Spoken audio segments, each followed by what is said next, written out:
All right. Did somebody say fashionably late like always? All right, let's go. Welcome, everyone. How are we all doing today? Hopefully everything works. I've literally been editing since like 8 o'clock this morning, and I had to stop so I could try and get everything set up for the stream. So like, I think everything's working. I say this every time, so please let me know if things aren't. Best time of the year. I'm so excited. This is a little bit of a break that I have. Just got back from HHN last week in Orlando, and on Friday we're leaving to go to California for, I guess, part 2 of our Halloween takeover celebration, whatever you want to call it. But today is not about that, at least not entirely. Tonight we're going to be talking about HHN 33. Please ask questions. Let me know what you guys want to hear. Let me know if you guys want spoilers as well, spoiler pictures, because I have plenty from the unmasking tour. Actually, maybe I'll make a poll here real quick. As you guys should be able to see, I've got some B-roll just circling, or however you want to call it, looping, so that way you guys have something more interesting to look at than my ugly mug for this entire stream. Let's see here if everything works. There we go.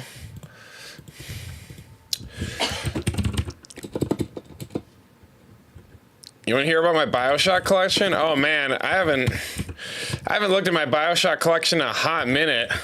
Give me just a second here.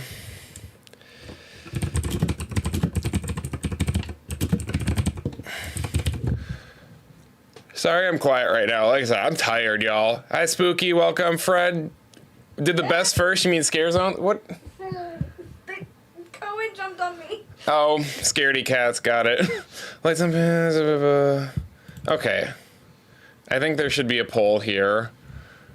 So as we're discussing the haunted houses, 9 out of the 10 of them had or were featured on the unmasking tour. A Quiet Place was not. So besides having this lovely B-roll going on throughout the chat, if you guys want me to go in order of whatever you call, if you guys want me to do those lights on photos as we're talking about houses and going through reviews, I'll gladly show them. But also, if there's people here who don't want spoilers, I guess I should have.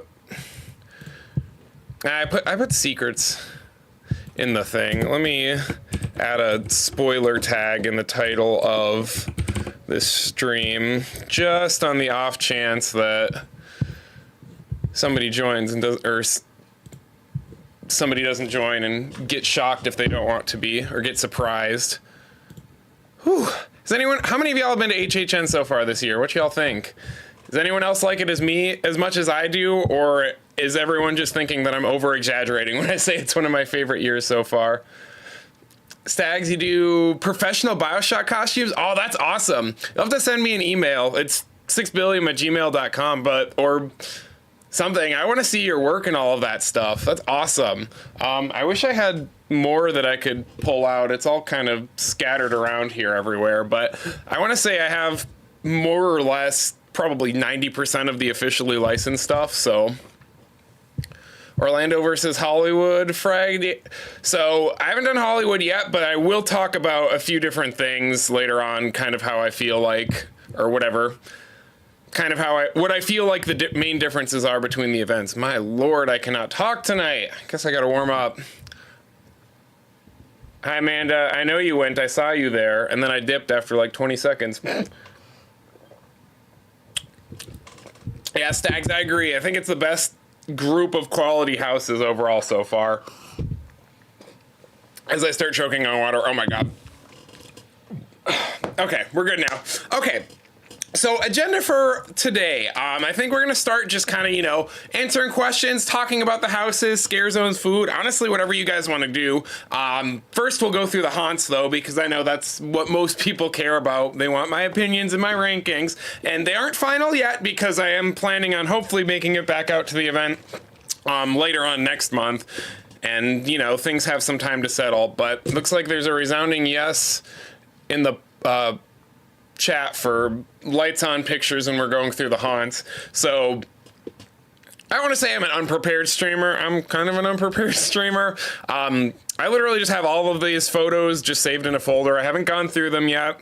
It's been crazy since we got back. Been working on Countdown Part 2, which, speaking of, I have a 3.5-minute teaser for y'all, and we'll watch that later on in the stream towards the end, so that way you guys can see what I've been working on. I'm sorry that it's not out yet. It's been a longer year than I was hoping for, unfortunately, and I really wanted the series done before HHN started, but I didn't get there, and that's okay, because that just means that next year it's going to be even better. More time to do coverage, not going to have any big projects I'm working on, but I'm still committed to bringing you guys, as much content as I can this season.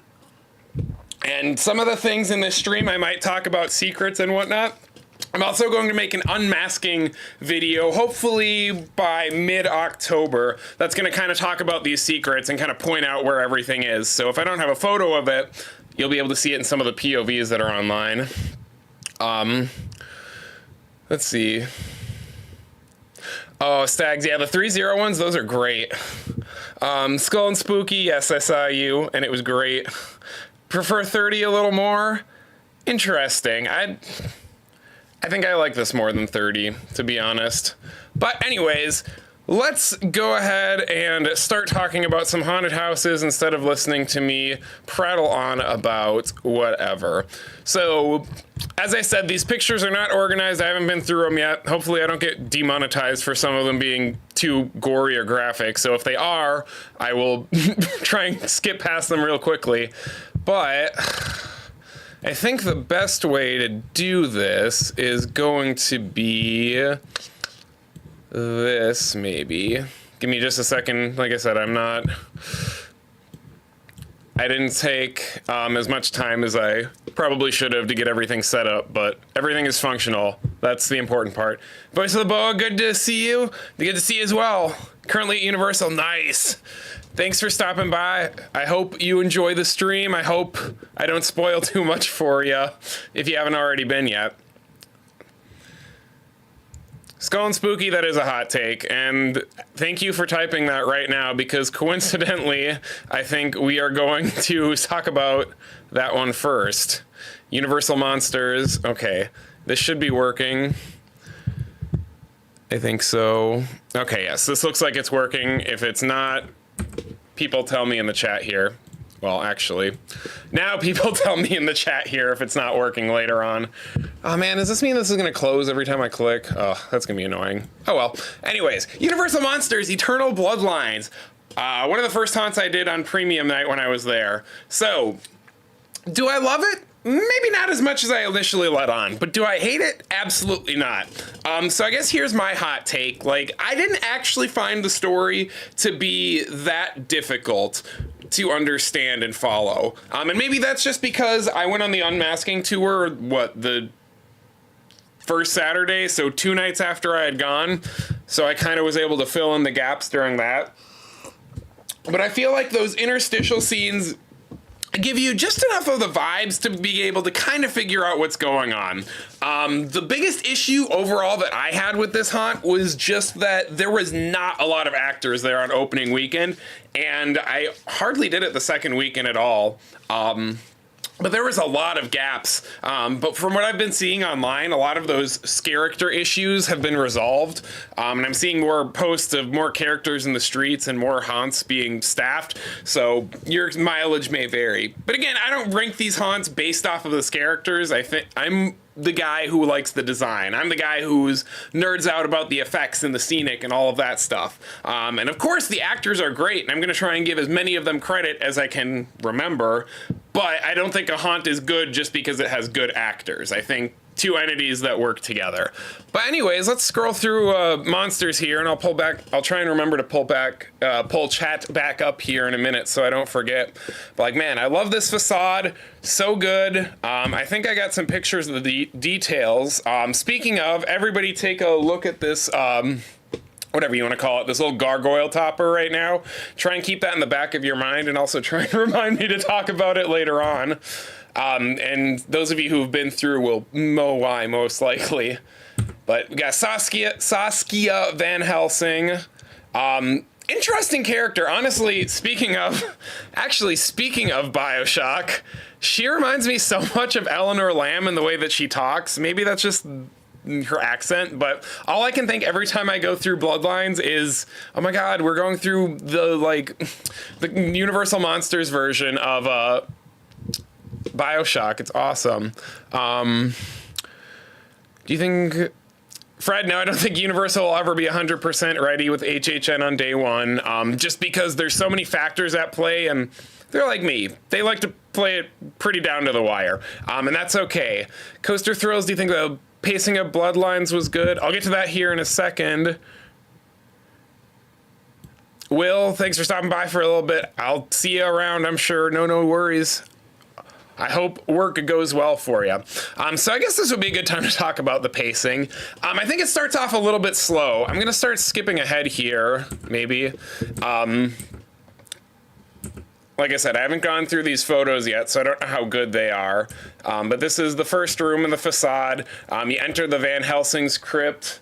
I was going to say, you haven't gone yet, babe. I forgot. So this is all new to you. Surprise. Anyways, so you go into the Van Helsing crypt. Van Helsing is dead. His daughter is taking over and basically trying to avenge him by killing Dracula's daughter and the other monsters that she ends up controlling, which we'll talk about as we go through here. So this is the first kind of transition scene. If you guys have done the Unmasking tour or are going to be doing the Unmasking tour, you're going to hear them talk about interstitial scenes a lot, which are basically those small story-driven transition scenes. I think our tour guide said it like 25 times on this, just in this haunt alone, so it's kind of been like the running gag this year because it's been so ingrained into the vocabulary. But, you know, first interstitial scene brings you to Egypt, whatever, to get She-Mummy, or can't remember which one it is. Brains fried, been working 12 hours. But I think this is, to me, the weakest part of the entire maze. It looks so similar to 2019's Mummy section. It looks so similar to it in Legends Collide. And I get, you know, there's only so much that you can do, but I just wish it was a little more interesting and a little more dynamic. I don't necessarily think the pacing of these introduction scenes is slow. I just don't think this one is an interesting start to it.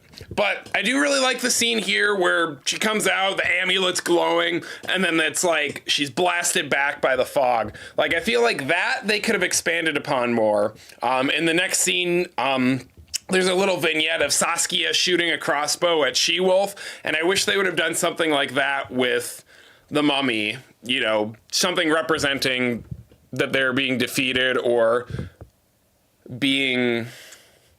Can't think of the word. The wrong one is stuck in my head.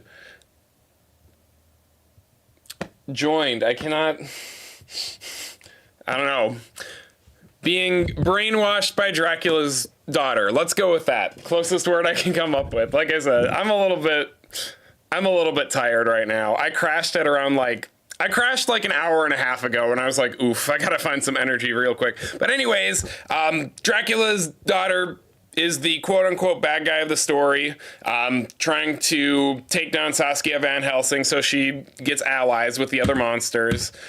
This scene is going to be one of my least favorites, and this might be a hot take as well.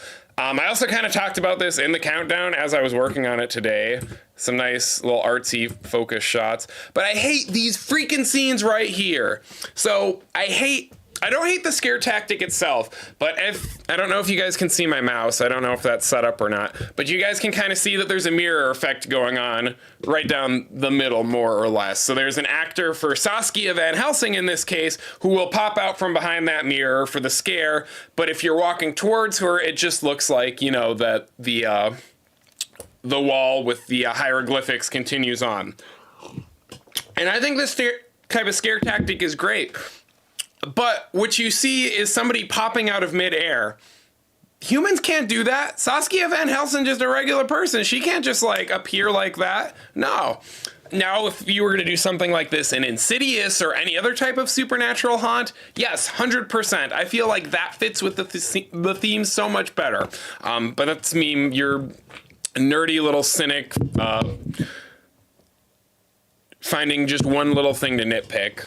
Is that I feel like this type of effect is becoming overused at HHN, and they're putting it in every single haunt, and it loses how effective it could be if it was used properly, if that makes sense. Not dunking on the creators, but like, you guys have a lot of great ideas. Use more of those great ideas, please.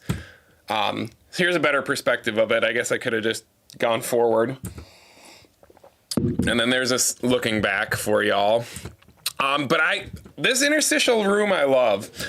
This one, they kind of show the story of She-Wolf. I'm going to have a picture here of a second of silver bullets. So there's little, whatever your trinkets, Easter eggs like that kind of in each interstitial scene that, what is I going to say? That kind of give you story clues about, I don't want to say what's going on, but like, it's general enough you can figure out the gist of it if you can actually see it in the dark, but it's not so specific to spoil the ending, if that makes sense. And there's a little projection that plays of the book that I love. I also love this scene. I think this one might be one of my favorites of the house. There's this hidden snail that's hidden in every single haunt this year. For the record, we'll look at a little snaily here while I pull up chat.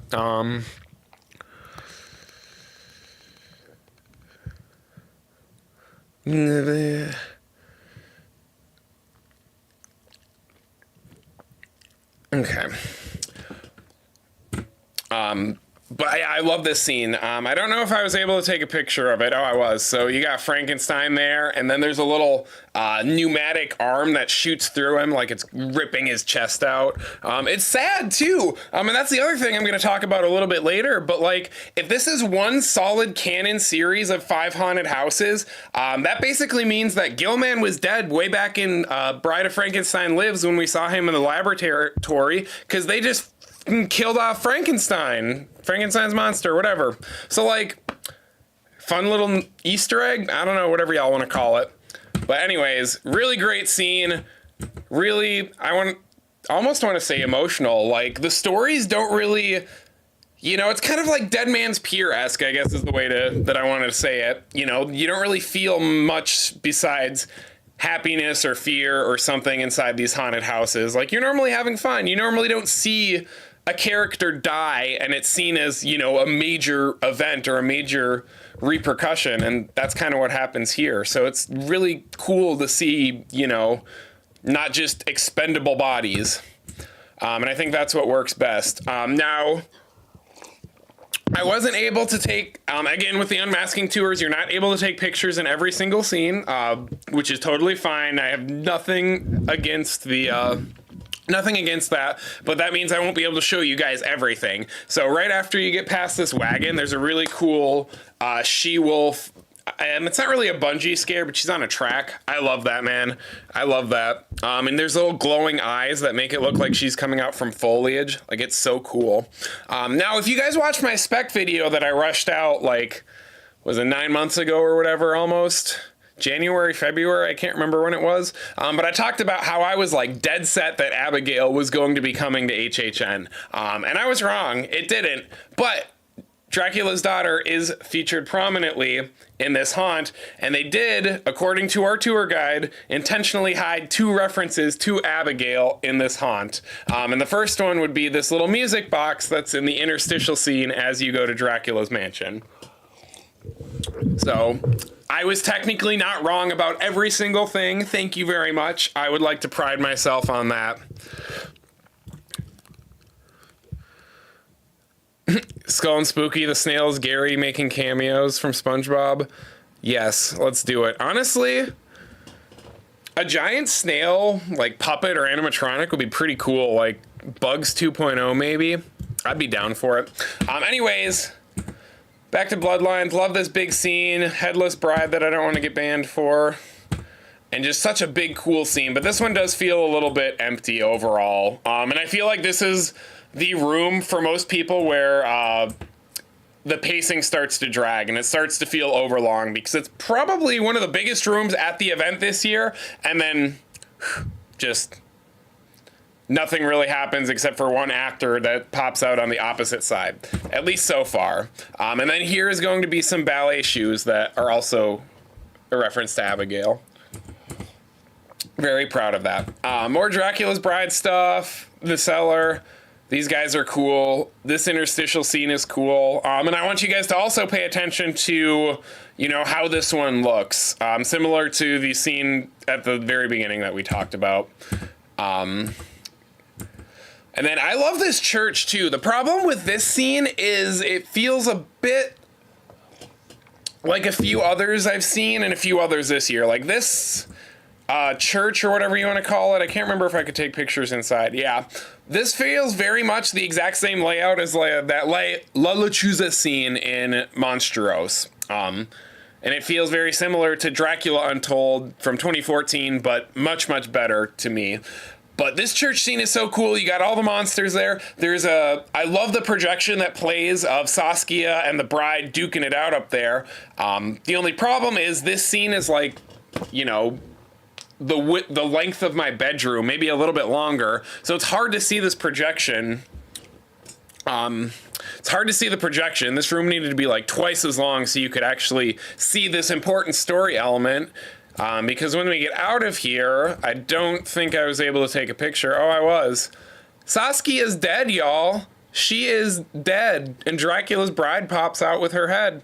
Like, they killed two main characters in this haunted house, and it ain't even over yet. Like, what a downer ending, man. Like, we got the bad ending, which I love. I think it's ballsy. And I think that's one of the things that might put this one a little bit higher than the others for me, is just that it did something new with its story. Even if it took me like 2 or 3 runs to really figure out if Saskia died because of how kind of small and shoehorned in it is. Like, I love it. I think it's such a good story beat. You know, Legends Collide kind of just had a conflict, not really a series of events and not really a plot. I feel like this one has a little bit better of a story. And makes sense of the events a little bit more instead of ABC. But man, they kill Saskia. Then we go to this next interstitial scene where you can see the bride of Frankenstein, who's been our ally this whole time, wheeling this carriage with her head held down, and you can see a huge layer of snow has now, gathered on top of everything, and Saskia's crossbow is there. So it's kind of a very quiet, somber ending, and then we end up back at the crypt that we started at, except for this time, that gravestone I showed you earlier, you can see the statue's been knocked off. Again, it's covered with snow. It shows how the time has passed. I think that's just really awesome. And then I love the triple scare at the end. And it just looks, you know, revisiting scenes that are almost copy and pasted is pretty cool. And the event doesn't always do it, so I like it. Yeah, Coaster Thrills, I agree. Haunting's really gorgeous towards the back of it. Skull and Spooky, I agree. I really like the changing portrait. Sorry, I was reading everything else. I think it's a cool effect. I just kind of miss it every once in a while. Fred, can you actually see all these details when you walk through? Not as much. I didn't think the interstitial scenes were hard to see, and I think if you know where to look, you can find some of this stuff. The snail's pretty much impossible, but these little details on the gravestones, the details in the interstitial scenes, and some of the effects, I feel like, for the most part, is the only reason you wouldn't be able to see them is because you have bad timing or bad lighting because of a scare, if that makes sense. Overall, I don't think a lot of this stuff is too difficult to miss on the first part. Okay, I talked a lot more in that than I wanted to. Do you guys want me to keep doing these like in-depth dives, or do you just want me to do a review and just kind of scroll through the pictures quicker than that? I put spoilers in the thingy, Derek. Hi, Derek. What's up? I had purposely edited the title to make sure I had spoilers in it, so that way people couldn't click in and get mad at me. What's next? Oh, Goblin's Feast. There's one picture I'm gonna actually have to skip from in this in a second. So actually, we'll do the facade, and then we'll go to it. But I love Goblin's Feast. I don't know if this is my number one. I know I've said it before. What was I gonna say? I know I've said it before that this was like the best house of the night, and I think it still might be. It's up there. One time, okay, everyone seems to say in depth and whatnot. Derek, you can't see my screen. I can see it. Everyone else can? Okay. Okay. So I'll keep going as in depth as I can. Also, real quick, I'm going to cut back to the B-roll because I don't want to potentially... Oh, I took it on my phone. Okay, we're good. When we did the 6 house tour, it was the first day they were doing stuff, and there were some things that may have been miscommunicated. So there may have been, or the photo zones may have changed. So there was a few things that I may have taken photos of that were maybe not. And I just don't want to get any guides in trouble, even if it was unintentional, or I don't want to do something that, Universal doesn't endorse themselves, because it's not worth it. Like, I want people to be respectful of my wishes, so it'd be kind of hypocritical of me to do things against other people's wishes, if that makes sense. But anyways, Goblin's Feast, one of the best haunts of the event, hands down. Let me switch back here. That first room that we unfortunately weren't able to take pictures of is easily, I think, my favorite scene in the entire event. Just for how well constructed it is. You've got those giant windows in the back of the tavern where you can see into the next scene, and vice versa. I just love the blocking of the actors, how you're looking left when you get in at the the barkeep or whatever, and then you've got the person who pops out on the right and is immediately, drunk and jolly, and then you turn to your left to see all of this cool stuff again, and then the orc comes down from the stairs on the right-hand side, or by the stairs on the right, and it just looks so cool. And then you see the bar itself, and then you can see into the back of this next room, you can see into the kitchen, I think the blocking is just so good in that scene. It's one of the best scenically designed ones of the year. I love it. But anyways, we are humans who are going to be prepared as food for the goblins. So we get led into the back.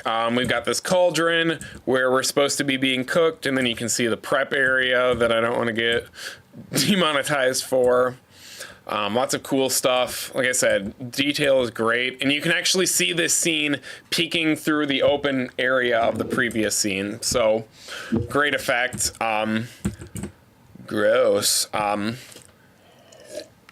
Then you go outside, there's a little goblin picnic. And this is where they're like, we've escaped, and they're like, oh crap. Y'all disrespected our ancestors. You're on our burial grounds. Now we're really extra mad at you. So this is kind of where the conflict kicks in. There's a little hand. I should say little. There's a giant hand right there. That was a repurposed King Kong hand from one of the summer parades that they did. I don't live in Florida anymore, so I don't really remember when all that stuff happened. I also haven't seen this move since, I think, premium or opening night. It's just kind of sat there since then. So if anybody was at the event recently and saw this move forward a little bit, let me know, because I want to know. Let me do chat here real quick. Do you think this... Mary, I don't know. Honestly, I think this is the end of Monsters for a little while, because I can't see them pivoting to something brand new, but I also can't see them, going back to Saskia right away. So I feel like this is an ending for now, but it's open for interpretation in the future, hopefully. Coaster Thrills, yeah, the castle looks great in Goblins. And the moat, the triple scare of the orcs in the moat right before that, it's not anywhere near as good as the Darkest Deals triple scare was last year. Because that was God tier. But the last few runs I did of it, those 3 actors, dynamite. Some of the best, 1, 2, 3 tags from actors and not from cues that I've had in a while, if that makes sense. Yeah, I can agree. Skull and Spooky. It wasn't scary at first. It took me like 5 or 6 runs across the weekend before I started getting the good scares. But now it's got a good balance, I think. With the tall goblin, yeah. Yeah, Skull and Spooky. I think the night we met up was the first night I had noticed it wasn't working. But it's a cool little effect. I don't know if I got any pictures. Okay, I didn't. There's some screens, actually. You might be able to see it in the Cauldron one. I don't know how dark it was. There's some screens. You can kind of see it up at the window at the very top. But, like, Universal used a lot of, like, TV screens for, like, background effects in the haunts this year. And I don't think it was a bad idea in concept, but some of them were just, like, very low resolution and or very obviously looked like screens, and it kind of detracted. And I feel like this big giant that's supposed to be, you know, reaching for us as his dinner. I feel like that was one of the worst looking ones. Water Wheel, oh, so good. Love this scene. Like, this feels like a not scary farm scene to me, which I think is like the highest compliment that I could give a haunted house. Like, it's so good. And as I say, I couldn't get in the Shire. It looks like Silver Dollar City right now. And then we go to the castle moat. Super, super fun. This is like the most plain scene of the haunt for me. Scenically, this is the one where I really wish they would have just gone through. Also, hi Josh in the foreground. I wish they would have gone through and just put some vines, or more vines, I should say, some more greenery, just a little bit more stuff in this scene, and I feel like it would have been a lot cooler. But again, minor nitpick. Juicy skeletons. The guy who pops out from here, that's the one goblin, or orc who, like, he goes hard. 10 out of 10. So I love this scene. And then, of course, you pass into the castle immediately after that, and like, oh... Y'all can't tell me this isn't like one of the prettiest houses you've ever seen. This castle, I think, is better than Dueling Dragons one was last year. For the record. It looks so awesome. I'm trying not to forget all of the little secrets and details that I remembered, but man, a week's a long time. I like the finale of this one too. I wish it maybe had a better scare instead of kind of ending on a punchline, for better or worse. But yeah, Goblin's Feast. Next is Major Sweets, which is at least on par, if not better than Goblin's Feast. I would say that Universal Monsters is probably B tier, maybe high C tier for me. And right now, Sweets and Goblin's Feast are both definitely strong A tiers for me. So I'm going to pop over here real quick. And so I'm going to pop into chat here real quick and put on some B-roll while y'all watch that, because there's a lot of story and stuff that I've got to go on in Major Sweets. Fred, how many nights did I attend? Was 7? No, 9. 9. I was there premium night and then every night after. So Thursday, Friday, Saturday, Sunday, Wednesday, Thursday, Friday, Saturday, Sunday. But the second week I didn't take as many, what's the word? I didn't stay there as long because there was so much rain during the day, and I was also trying to get more of my filming footage and this B-roll you guys are watching. I tried to get that done those days, so I didn't have as much time for haunts. So a lot of this was based off of premium night and our private RIP night. Cecil, were there any scares that were more goofy than scary that caught you off guard? Welcome, Cecil. First off, thanks for stopping by. Miss you. But yeah, the one that I was talking about in the moat in Goblin's Feast earlier, those got me because the one orc is like reaching right out there as soon as you go around the corner. And, you know, it's been kind of fun, but not funny, more or less up until this point. And then that's kind of where it gets like, oh crap. And it was like, you know, the hand in the face is like a gimmick. You know, it's a funny thing. You don't expect it to be super, super scary. I'm trying to think if there's any other ones. The Gats and Major Suites didn't really get me. Museum was played pretty straight. Insidious obviously was straight. Triplets, not really many gags I can think of. No, not really, honestly. I mean, even Slaughter Cinema, I don't think any of the scares were necessarily goofy in that one. I think they were all pretty much, you know... How do I want to phrase this? My brain is fried.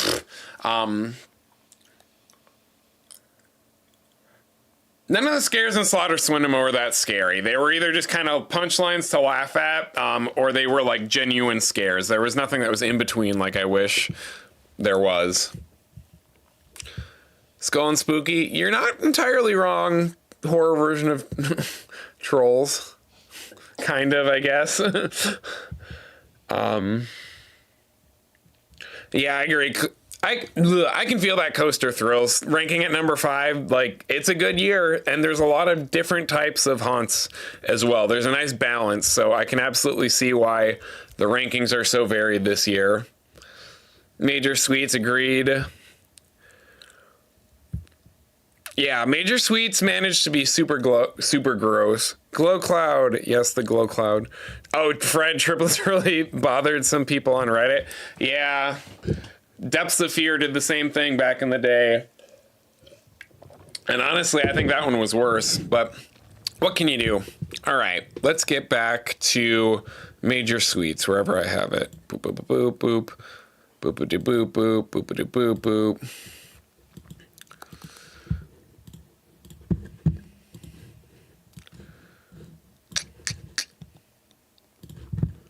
Okay, that should be working, right?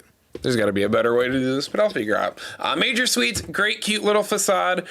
Here's what it actually looks like all the way for anyone who is curious about what the tent looks like. Looks bigger on the inside. Honestly, I think it was perfect length. I didn't think it was that short. I thought it felt like a perfectly acceptable HHN haunt. Love the details out front. Like I said, love the facade. So simple, so small, so cute, so detailed. Reminds me of the old disaster cues back in the day, so I absolutely love it. Little Boo, of course, everyone will be happy about. So I don't know if you guys went through the Scare Zone in, what was that, 2021?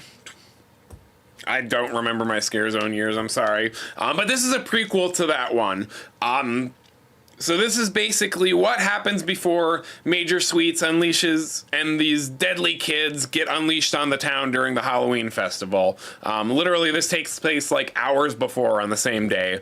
And this is how the kids, you know, turn angry, or as I like to call, normal. Just like me on candy. I don't know if I can take a picture of the room. I'll see if I get there. But there was one where the line was just like, "Candy! I love the candy! Yeah!" And I was like, wow, that's literally me. That was me as a child. I feel so represented at HHN. Anyways, you can see this little rat in the first room. A mousey. And there's some candy in the mouse trap. So that plays an important role later on. So don't forget that. And then I absolutely just love this first scene with Miss Treats behind the counter, kind of giving this little introduction, you know, acting like nothing's going wrong. And I said there's a lot of plot and story to this one that you guys aren't going to see with the lights off. And luckily we were able to take some pictures of it. So here's some of the candy that's sitting around. Miss Treats buttered discs. But over on the table that she's standing next to, you can see this to-do list, and it's a little blurry, out of focus, hard to read. But basically, in order, it says dispose of the health inspector's body in the filing cabinet, return the mayor's phone call, set more rat traps, and clean up before the little brats arrive, which has me rolling on the floor laughing. But you can see in one of the next pictures, there it is, you can see in the filing cabinet that there's a body stuffed in it. So, again, fun little Easter eggs. You can also see that there's a broom on the right side, so I guess she did clear up clean up before the brats got there too. So then she ushers us immediately into the back. Oops, I'm going the wrong way. I was wondering why it was doing that. And you can see a great painting of Major Suites. Another close-up of the aforementioned filing cabinet. But as we start to go in the tour letters above look like Saws and Steam to me from HHN 21, so it gives me my Bioshock vibes, so that makes me very happy. Agree, Skull and Spooky about Slaughter Cinema Scares. Yeah, 10's just a straight line. Just few little tight turns here and there, but man, it's so good. So good. And then this next room, one of the only other actual like rooms in the haunt, there's this whiteboard, and if you guys have been to Universal before, you might notice that this is the New York area of the park, which is where the scare zone was. So that's pretty cool.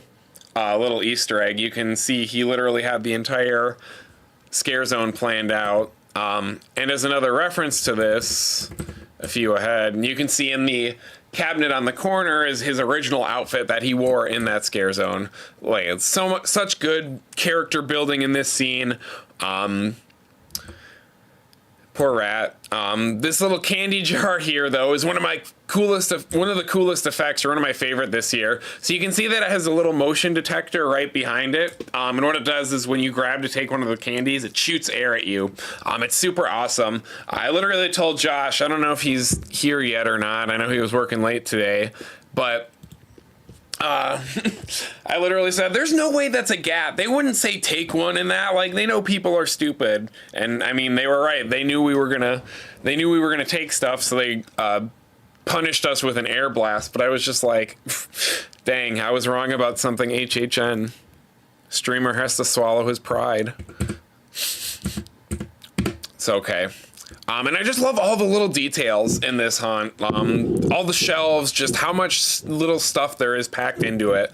Like, there's not a single moment of dead space, and I think it's great. I love it. Here's where the little kid comes out and starts shouting and screaming about candy. Candy apples look yummy. I don't know what she's drinking, but I got some close-ups of her. But yeah. Real fun room. This is where it kind of starts to feel less like, I don't want to say generic HHN original. This is where it starts to feel more like HHN used to, if that makes sense. This room is where it kind of starts to feel like a 2008 haunt with like the campy comedy vibes that are scarier than they are funny. When you didn't think that it would work that way. And then as you kind of move into these gory pictures, I'm going to skip through. You can see, I believe all of these are supposed to be health inspectors. All the adults murdered, you see, I think we're all supposed to be health inspectors at various times. But then these little boxes up top on the conveyor belts move back and forth, which is such a nice little detail. Again, the fake signs in here give me Bioshock vibes. The factory gives me Bioshock and Saws and Steam vibes towards the end. So maybe that's why I like it a little bit more than some people tend to right now. I think somewhere over here is where the snail was for this year. I honestly don't remember where all of them were. I'm sorry. I need to go back to my notes and all of that, and I don't have them with me. So... excuse me, I have a lot of that stuff on my tablet. And like I said, I'll be making a video for you guys, so it'll work out. This is another one of my favorite scenes of the year because Miss Treats comes out and she pushes the weapons open and is like, "You're not gonna escape because I'm gonna kill you first." And so funny, so good, but still scary. More little details for you guys. This dude is gross. Love the effect. He's got actual water that just kind of pours out. More mousies. And then I think this is, yes, this head, if you guys don't recognize, is from Chucky last year. It's from the first scene Second scene of the house, where they're in the little toy factory. This is the worker that got his eyes gouged out by the machine. But I immediately knew that because Child's Play 2 is still my favorite Chucky movie of the series, so I remembered that kill vividly. And when I saw this head, I knew exactly what it was. So that's my other nerd moment. And then right up top, over the cabinet, they have one of those endless mirror effects, kind of like in Universal Monsters, but with the room itself. So absolutely love that. Howdy, Josh. Welcome, welcome. Fred, that would have been interesting. I agree. Had some like razor blade candies. Can't remember if one of the actors has one or not. More Yeah, Josh, we gotta love Bay Area traffic. I'm not looking forward to LA traffic in a week.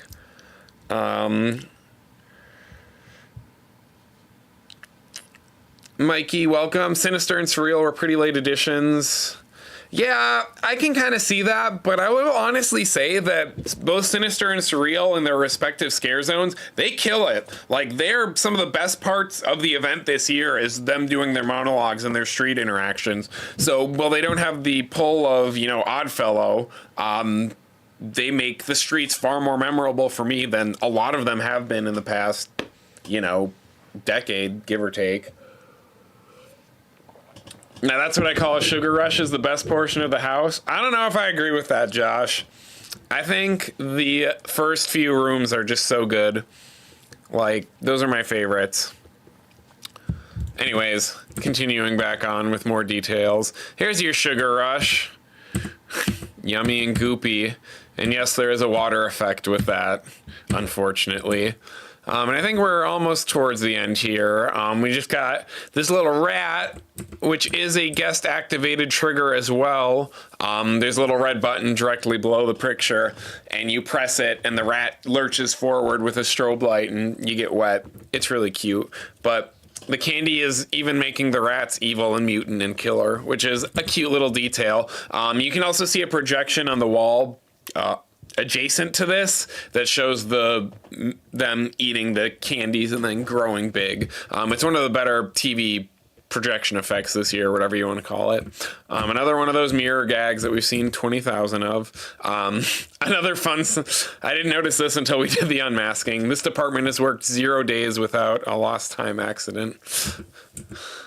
Funny. And these looked familiar, but I can't remember what they were from. But that's great. And then this final scene, you go through the taffy pullers and that, and it's all still, you can hear the steam. It sounds so industrial. And then you walk into this scene and it's got the holly jolly, like Fallout style happy music that's just a little bit off kilter, and there's steam blasting from the walls. It's just such a nice contrast. Like I said, feels very, very Bioshocky. Oh, there's where the snail was. He was in the toolbox in there. Told you I couldn't remember half of these. But yeah, even if this last scene is a little bit empty and maybe could have had a little bit more going on, I just think the blocking of the effects and the music it sells it for me. I love it. And then the finale is cute. You get crushed and mistreats, carves you up with a chainsaw. Just be like that. And now we have pictures of whatever you want to call these. Costumes, Dark Zodiac last year. That's what it was. Let me go back and pop in and chat and see. Fred, was there any official explanation for lack of stilt walkers? Yeah, I think I saw Josh say it. Yeah, they pretty much moved them into the houses because of the rain and just people being jerks in the streets. They would rather put them in roles that aren't going to be as, I don't want to say dangerous, but less risk and not be affected by weather.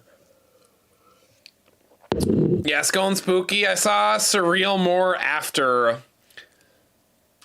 I think that last Sunday I saw them after the rain lit up and they were out there a bit. I don't know what the show time is. I don't know if it's every 30 minutes or every 45 minutes or what, but like I got a good, or Sinister was out for a good 20, 30 minutes consistently, and so was Surreal.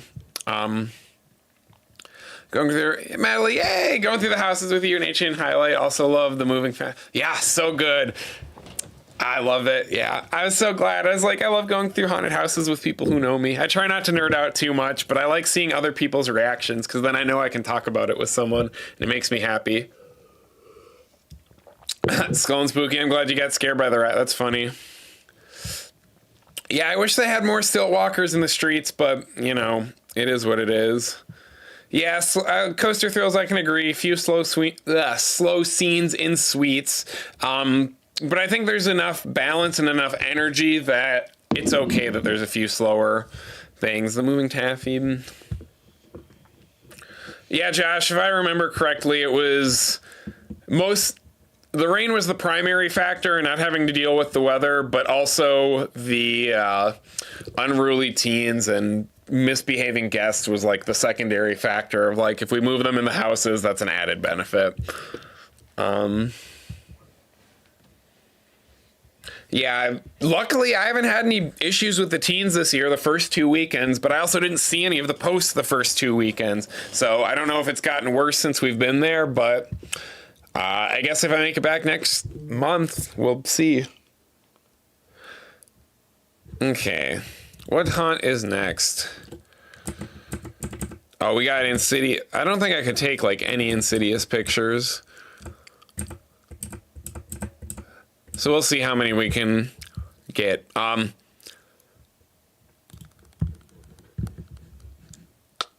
boop, boop, boop, boop. Insidious is definitely A tier as well. So good, so scary. Obviously the scare house of the year. But what I like about it most is almost how simple it is. It doesn't need a story. The story is we're trapped in the further and we're being chased by all these angry demons. Like, that's it. That's the story. Great. It's simple. It doesn't need to be expanded upon, and it doesn't need a lot to make it work. So I think just in terms of, you know, being clever and inventive, great. This house probably didn't cost that much for them to build, and that's why it's a few extra scenes longer because because it lacked so much scenic design, but it worked because of the concept. Like, smart designs, so good. And the little snaily right up front. If I do have one gripe, it's that in this first big living room scene, you can kind of see the bride in black behind this scrim effect. It's better in the dark. But this living room, the curtains you see on the left side of the picture, they're just there for decoration. There's no character that comes behind it. They are just one of those misdirection tools. There is one that comes out of a boo box that's pretty much directly next to it on that left frame. But I wish they would have done something, whether it was like maybe an arm hitting against the curtain, another actor even. I just wish that, or even, you know, some type of lighting effect. I just wish that area would have had one other thing. But otherwise, that's a minor gripe. Baby. Spooky guys standing, or spooky mannequins standing in the further in the dark behind the crib. Great scare. Lin Shaye's character screaming, "Go to hell." Classic, iconic, 10 out of 10. And now this is where the haunt goes from, okay, we're doing Insidious, to, oh, we're doing that part of Insidious. Great. And it ramps up from here. I can't, as I say, I think there is a good chunk. Yeah, there's a good chunk I wasn't able to take pictures of. But then you kind of go more into the Bride in Black's realm. And you go through, and you can see she's just standing there next to a bunch of body bags, and then you round a corner and she gets you like she's a creepy mannequin, and then you go through these 4 doors, or a hallway with 4 doors, 2 on each side. The back right and the front left just have silhouettes of people that jump out at you, and then the front right and top right and bottom left have actors that pop out. Like, oh, it's relentless. Then you go into a hallway where it's the Bride in Black, and she comes at you from both sides. This combines like 8 different scare tactics. Okay, maybe it's like 4, but it's so scary because you've got the one who you can't see. You can just see a dark opening, but it's so dark that you can't tell she's coming. She lunges out at you. The one on the right side, there's a mirror effect, so it looks like she's in front of you, she actually comes from the side, and then as you're on the corner, she comes from the side again. Like, nuts. Incredible. I love it. I was gonna say, yeah, I saw that I haven't read any of the Reddit stuff on the teens, but that's just wild. I don't understand why we gotta be like that. Sidious is probably the scariest house you've ever done. Yeah, I would agree. Tied with Darkest Deal. Absolutely insane. Yeah, definitely picks up the more the haunt goes on, which is really crazy to say, because it starts with some great scares, as I just talked about, and it only gets better from there. Fred, I haven't seen more than the first. Well, I guess I've seen 1, 2, and 5, but I'm still missing a chunk, so don't feel bad. Oh, Skull and Spooky, they copied sound design used from Chucky in that? What was it? I don't know if they mentioned that on our unmasking tour, or I don't remember. But yeah, I don't remember where this area is. I think this is all Key Face Demon. Scary. Nuts. Like, he comes out from around the corner right here, like over on the right side, and he's like 6.5 feet tall and lanky, and you can't believe he's so skinny. He fit behind this little column, and incredible scare, and then he's right over on the other side as well. And then the room for Insidious 5, where you're in Dalton's dark college room, and there's just the mannequin, who I believe is the same one as the zombie runner from The Last of Us last year, is just twitching and doing his thing. But there's no actual scares. There's just an air cannon that comes from the dresser on the left side. Like, classic misdirection. Why am I getting yelled at?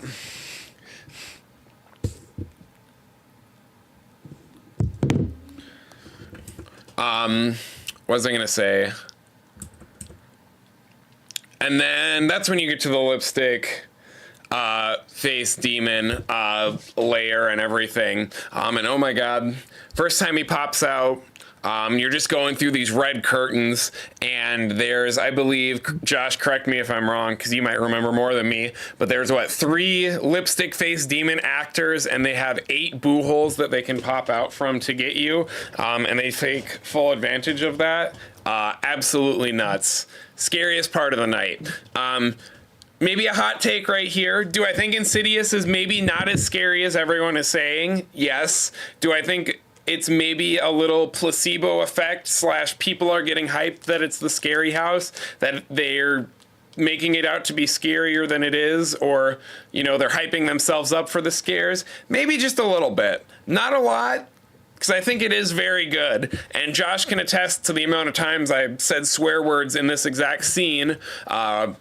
You can't see it really in the picture, I don't believe, but up in the gate up top there, there's a little lipstick face demon, and then he drops down, and as he's dropping down, or right when that mannequin would be hitting the floor, an actor pops out of the red curtain. There it is. I was like, I knew I had to have a picture somewhere. So yeah, the actor just pops out, and this is one of the best, if not the absolute best scares of the entire year. Like, incredible. I don't remember. Oh, we're in Ghostbusters now. I was like, what is this? What are we watching? Oops. Cut back here for a second while I...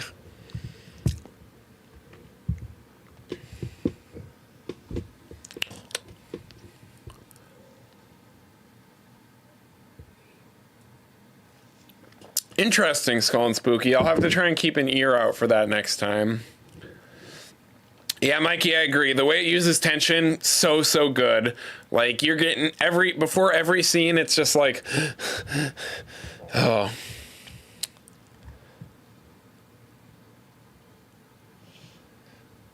Oh, yeah, Fred, I heard about Wolfman, R.I.P., or some of it at least. Coaster Thrills, this or Scarecrow? Yeah, I would say that's a good comparison. I would say this is probably on par with Scarecrow in terms of fear, where it was kind of the same thing. Everyone got like so hyped that it was the scare house that I think it was people were maybe leaning into being scared a little bit. But anyways, let's move back on to Ghostbusters. Somebody need to use the bathroom here. I need to start speeding up. Well, actually, I don't really have too much to say about Ghostbusters. A lot better than I thought it was. If you guys watched my hype stream, I said this was going to be number 10 easy, and it's definitely middle of the pack, definitely B tier at the worst, in my opinion. But I do love the intro where they've got now I haven't seen the movie, so I'm not going to remember the names of half of these creatures, but I love the facade where you've got the sea dragon or whatever it was called, underwater, angry, whatever, swimming through the sewers, and you can see the manhole cover pops up, then the little hot dog stand shakes, and then fog comes from the trash can that's over on the left-hand side there. Like, it's moving throughout the scene. I think that's so cool. Raise a Cult Books is filled with tons of awesome, maybe out of focus pictures. So many details, awesome scrim effects. Wasn't really scary, but it set the bar high in terms of visual detail. I knew this one wasn't going to be a boring house to look at from here because there's so much cool stuff going on. And they even have little mini servo motors in the Stay Puft People, which I like. That was awesome. And then you go through this little black hallway, very short, like, maybe 6 feet long, but I think it does exactly what it should do and what these dead black hallways should do by creating a complete scene transition. Because then as soon as you go into this wintry scene with the mannequins and the character right there with their hand in your face, like, it's such a good, like, screen wipe moment. And I think that was super smart, and that's when they can be used super well. Love this scene, even if it is a little bit empty afterwards.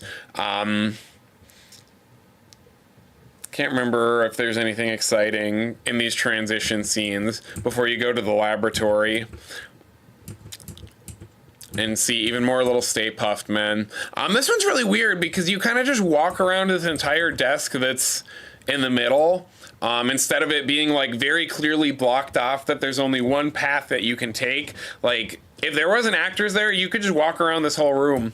And that's very weird. I don't know if I like it. But going into the aquarium, I love the animatronics and the characters they have for the monsters that are behind the glass there. And then honestly, the quadruple scare right after this, I think is really well. It's got Garaka and I don't remember what any of these ghosts' names are. But anyways, it's got Garaka, one of Gozer's dogs. Is that what they're called? Stop laughing at me. I'm tired. Anyways, I don't like. It's still in this detailed subway set. You just can't tell it's detailed because it's dark. And I really like that effect. Like, there was just enough light when they would activate their triggers that you could tell you were in this like abandoned area.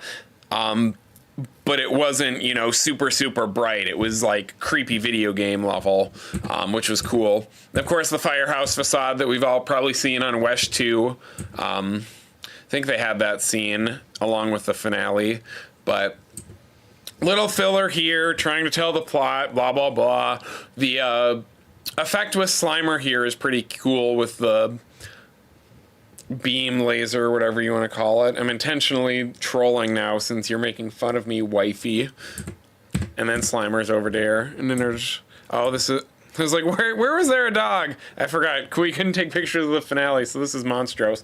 But then you got the big finale. The Garaka actors are freaking cool. Their costumes are awesome with the still walkers and like the horns, and I love the growl that he has. Like, I don't know if I can say it's my favorite scares and my favorite characters of the year, but it's like when you go on a good wooden coaster that's got a good chain lift, like, and it's got that good sound, like that good ratchet sound, like, that's how I feel about those actors. Like, they got like that new car smell, like, vibes to them, and it's that little thing that makes me so happy. Okay, let's see. I'll find a way. If I had another monitor, I wouldn't have to keep doing this, but I am cheap at the current moment. Yeah, I agree, Josh. Last run at 2 a.m. for Insidious was incredible. Last run of the trip.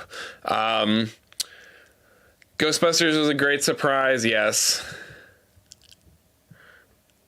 Yeah, you can feel the budget. Like, there was so much moving parts in every scene, which surprised me. And yeah, Skull and Spooky, I agree. Best looking IP house of the year by far. Yeah, the Insane Room with the quad scare. Like I said, Coaster Thrills, like, it's good. You don't expect it, but it's way more intense than you would think. R.I.P. Wolfman again. Yeah, Frozen scene. Yeah, you guys got it. Yes, Slimer must be a difficult cast change, because I missed him 2 or 3 times out of my 10 runs that I did, so I feel that. One tiny like, yeah, the Graka Stillwalkers are so cool. I'm glad you can hear the excitement, because like those guys were awesome. And if you know any of them, tell them I think they're cool. All right, let's go to Monstrose now. And Monstrose is like C tier for me, maybe.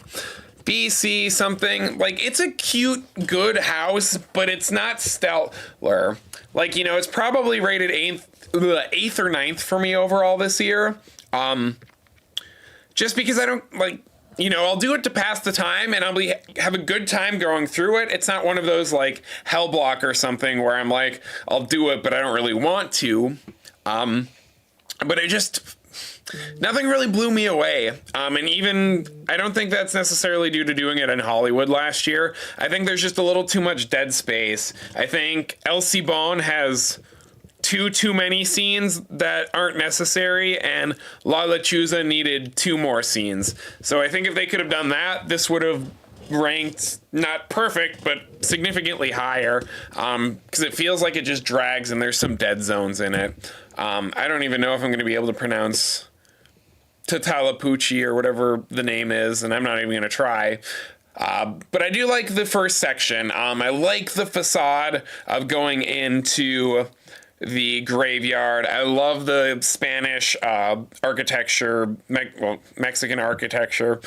What was it? Somebody made a meme that Monstrose was like the Sam Eagle meme from Muppets, where it was like a salute to all Latin America countries, but mostly Mexico. I thought that was funny. But anyways, I wasn't quite as strong as La Llorona in 2013, I don't think, as far as the architecture and scenic design goes, but it was charming. It was cute. I like it. And you can also notice in this photo that there's like a little camera and some more modern looking toys, a little bubble popper, which is just one of those cool, cute little story details to kind of signify that this isn't like a tale, like an old fable. This is taking place in present day, in current time, which I think is pretty cool. And luckily there shouldn't be anything too triggering about the missing infants in the pictures here. Hidden Flan. And now we're on to Elsie Bone. There's a little hallway that was pretty cool, with more of the architecture. Nondescript outdoor street architecture. But I will agree, the one thing I really don't like is how their muerte is kind of like or death, to be more general. He's more flamboyant than Hollywood's version was. Hollywood's was very solemn, like we're telling this very respected tale. You should not interrupt us. And this one's more theatrical, and I don't really necessarily feel like that fits the character as well. And it's kind of a weird vibe where you go about a monster that eats babies immediately into this dude just kind of doing a little dance in the corner, a little melodramatic TikTok dance singing about death. Like, he didn't fit with me. But anyways, Elsie Bond did have some pretty cool scenes. I hope you guys like plants, because apparently I did. Bar scene's great. I'm glad that the spine rip is vertical instead of being on a table. That's a fun subversion from what's normal. I know there had to be some Easter eggs about these bottles, so let me look at chat. Well, either Josh comes and chimes in with something, or I remember it, or we just move on to something else. Yeah, Monstrose has good energy. I'll give him that. That cast is very, very phenomenal in this one. The scenes themselves just are kind of meh.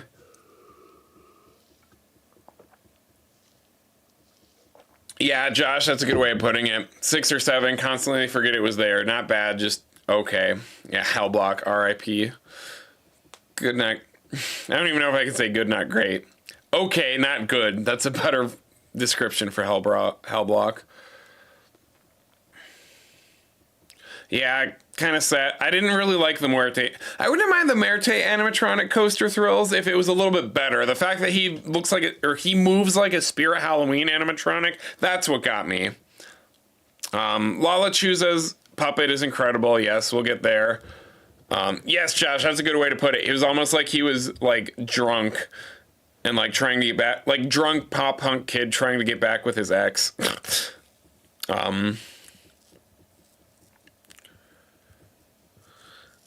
Thank you. Elsa Bond does a dramatic TikTok dance. Thank you. I try and make it interesting. Okay, let's go back. Again, bar scene is great. I know Manuel Cordero is someone important that you can see on the white business card. He's director of show development, something like that. I already forgot.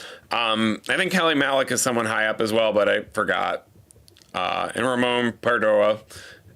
I don't know.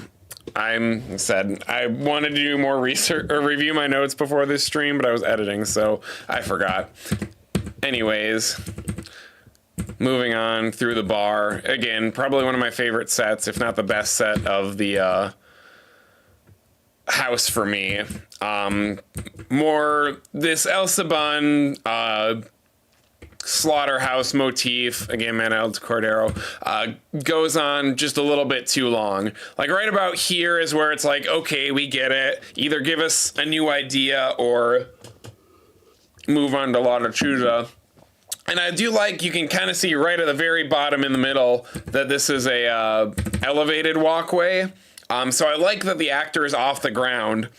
That gives it a little distinct personality, but still, it's just kind of like, let's get to La Lechuza right here, the Owl Lady.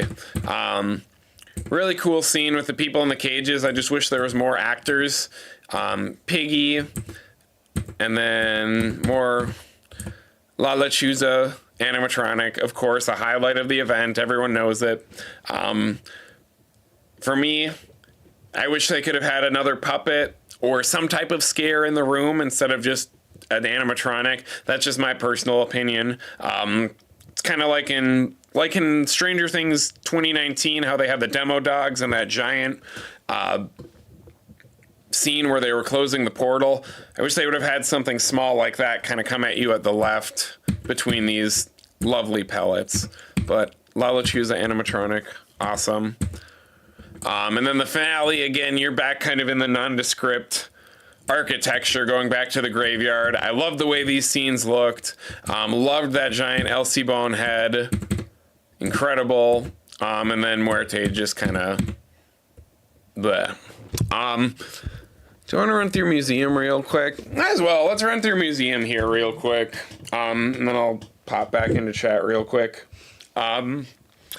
Museum, good, not great. Unfortunately, it's one of those where we don't really get much explanation and we don't get really any story. It's kind of a slice of life haunt, which I think is a bummer because it would have been a lot cooler to see more of a transformation throughout. But overall, I'd say it still beats here. Like, it's still a pretty good house. It has some cool ideas. It's fun. And I actively wanted to hit it up at least twice every night. So that's got to say something. I love how the signs look and how realistic everything feels. Love that they put the text on the pamphlets. Like, such a cool scene. And the fact that this one starts off with a triple scare, where you've got an actor, just to the left of this banner, and then you've got two right next to each other on this desk. Like, I was not expecting it, and it scared the crap out of me. Because this was the first house that I did on premium night. The first scare of the entire event that I got was a triple scare in museum. Like, that's awesome. I love the little signs going through the galleries as well. There's a lot of stuff that wasn't photos up in here. But again, I think this is another one. It's like good, not great. Not a lot of detail in some of the sets. I did think it was cool that some of the actors that popped out from these were the same demons that were on the tapestries. Yeah, that mask was cool of that dude popping out. Also, this was the,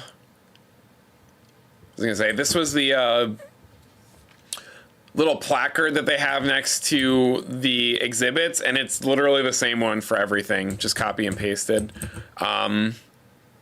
Masks were cool. Statue was cool. I loved the guy that would just pop out there and go, "Ooh." Like, I love the floating mask effect. Of course, everyone, Mama Bear from Goldilocks, or from Scary Tales. I love the scrim effect in this scene with the goblin boil. Love the lion fountain. I wish I had that for my front yard. More bear. And then me and Josh trying to get pictures of this entire scene, which was cool. Halls of Mourning. Let's see, could I take some pictures? Again, you can see the placard's the same. I didn't necessarily love how it has just this, you know, red and blue kind of almost 3D haunt type feel for a hallway. With that being said, I actually kind of enjoyed it. It was just blocked in such a terrible way with the flaps that you couldn't really see any of this detail that I showed the picture of, and that was a big bummer for me, because I wish they could have done this motif for like a big detailed set. But anyways, the sound effects are cool, and then you kind of end with the rotting stone, which I don't think I could take any pictures of, but, oh, I could, yay. But you end with this, which just kind of has some actors that pop out, and then you're done. Like, it's a good haunt, it just doesn't fully deliver on its promise, I don't think. What are you laughing at? Chat. Let's see. Josh, no, not Dylan collab. No! Yeah, Dylan Kolaf did. I think he also did Slaughter Cinema this year, because his name's on a lot of the posters, and if he didn't do it, I think he at least collaborated with it. But God, Josh, what was it that had his name as Dylan Collab? I can't remember. It was funny. The HHN wiki has his name as Dylan Collab on the trivia, which I thought was funny. That made me laugh. Yeah, I did get some Seeds vibes in Museum, now that you mention it, Skull and Spooky, especially because they did have that one like Moss Gilly Man. I agree with that 120 Life, some missed opportunity, so many exit signs, right? Agree. Coaster frills, like how every scene, it looks great, but it's supposed to resemble a museum exhibit. Yeah, I think they could have added maybe a little more depth to the walls instead of just kind of hanging stuff on them, but minor nitpick. Agree, Josh. Mikey, I think outside of Blood Moon, I can't really remember anything that gory last year. I mean, Chucky, kind of. But yeah, now that we're going through these photos, I think I agree. Excuse me.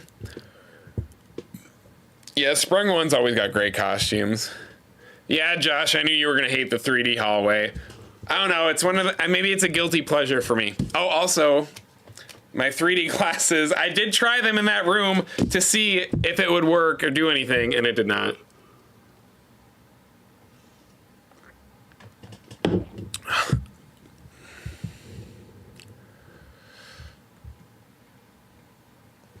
Why aren't they having projections this year? Did Slaughter Cinema 2 blow the budget? I don't know, man. I've been begging for more projections and projection mapping since,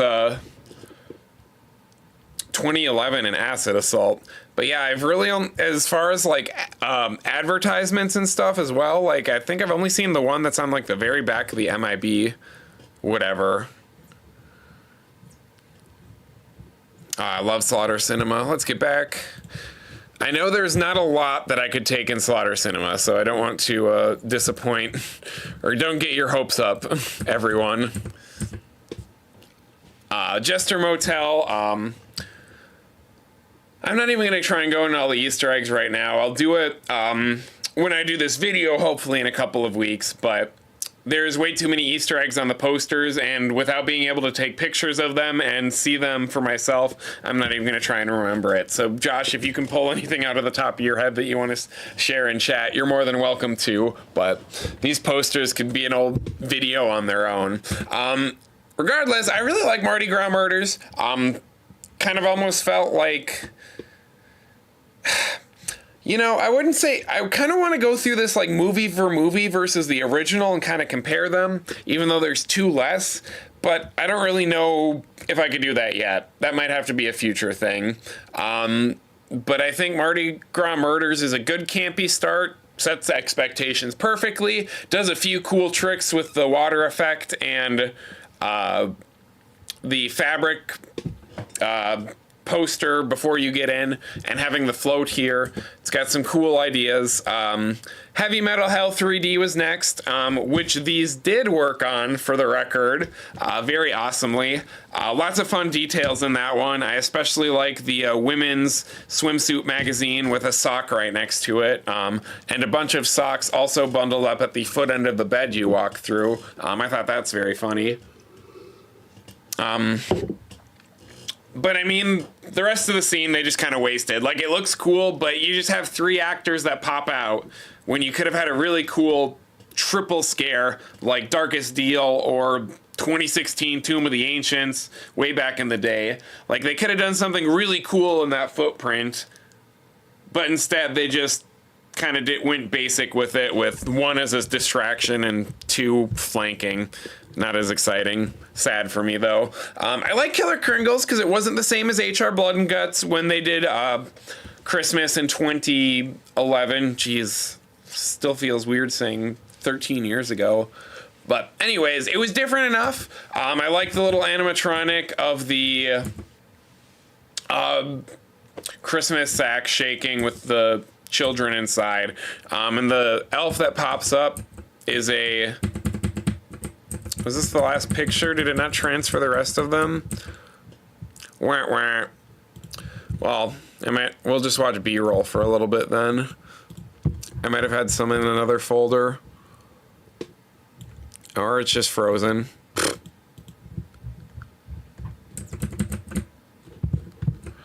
But anyways, Killer Kringle's perfectly fun. Doesn't do anything extraordinary, but it's not an inherently bad or boring scene. Contrary to everyone else's opinions, though, I thoroughly enjoy Night of the Undead Clowns. That is... Sorry, I'm looking at something real quick. I'm trying to fix the photos. Okay, this might work. Anyways, Night of the Undead Clowns, I thought is one of my favorite scenes, honestly. Cult of the Beast Baby in the original was that like slow, quiet scene in the middle of the haunt that was a lot scarier than anyone thought it would be. And that's Night of the Living Clowns for me. Part of that goes to the actors. Incredible. They'll like poke their little fingers out so you can just kind of tell there's someone there, and then bam, they pop right on out. But serves the same purpose as Cult of the Beast Baby. It's that scary one right in the middle, and it's really good. Yeah, Josh is sharing all the poster info. Cool idea. Rank each of the movie scenes in Slaughter Cinema 2. Okay, Spooky, I'll do that here in just a second. Hello, welcome. What'd you miss? The first, 6 haunts we went through the first 6 haunts, the 6 ones that were on the Unmasking the Horror tour, or the 6 house tour this year. And we kind of have been looking everything with photos and giving my thoughts and reviews. Not really ranking, though. Endings. Agree, Coaster Thrills. Yeah, Fred, I think that's all that happened. Okay. Anyways, hopefully this should work here. Back to... Ooh.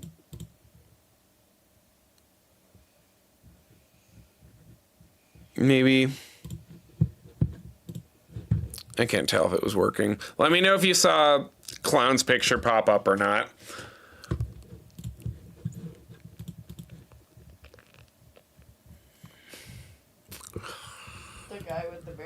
Yeah. Yes. Did it pop up? Okay.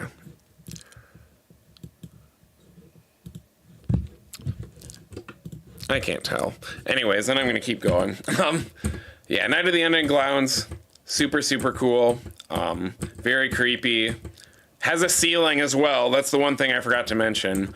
The ceiling is awesome. Makes it even scarier. And that's all we could take in this picture, or in this one. Forgot. It was not a very photo-friendly haunt.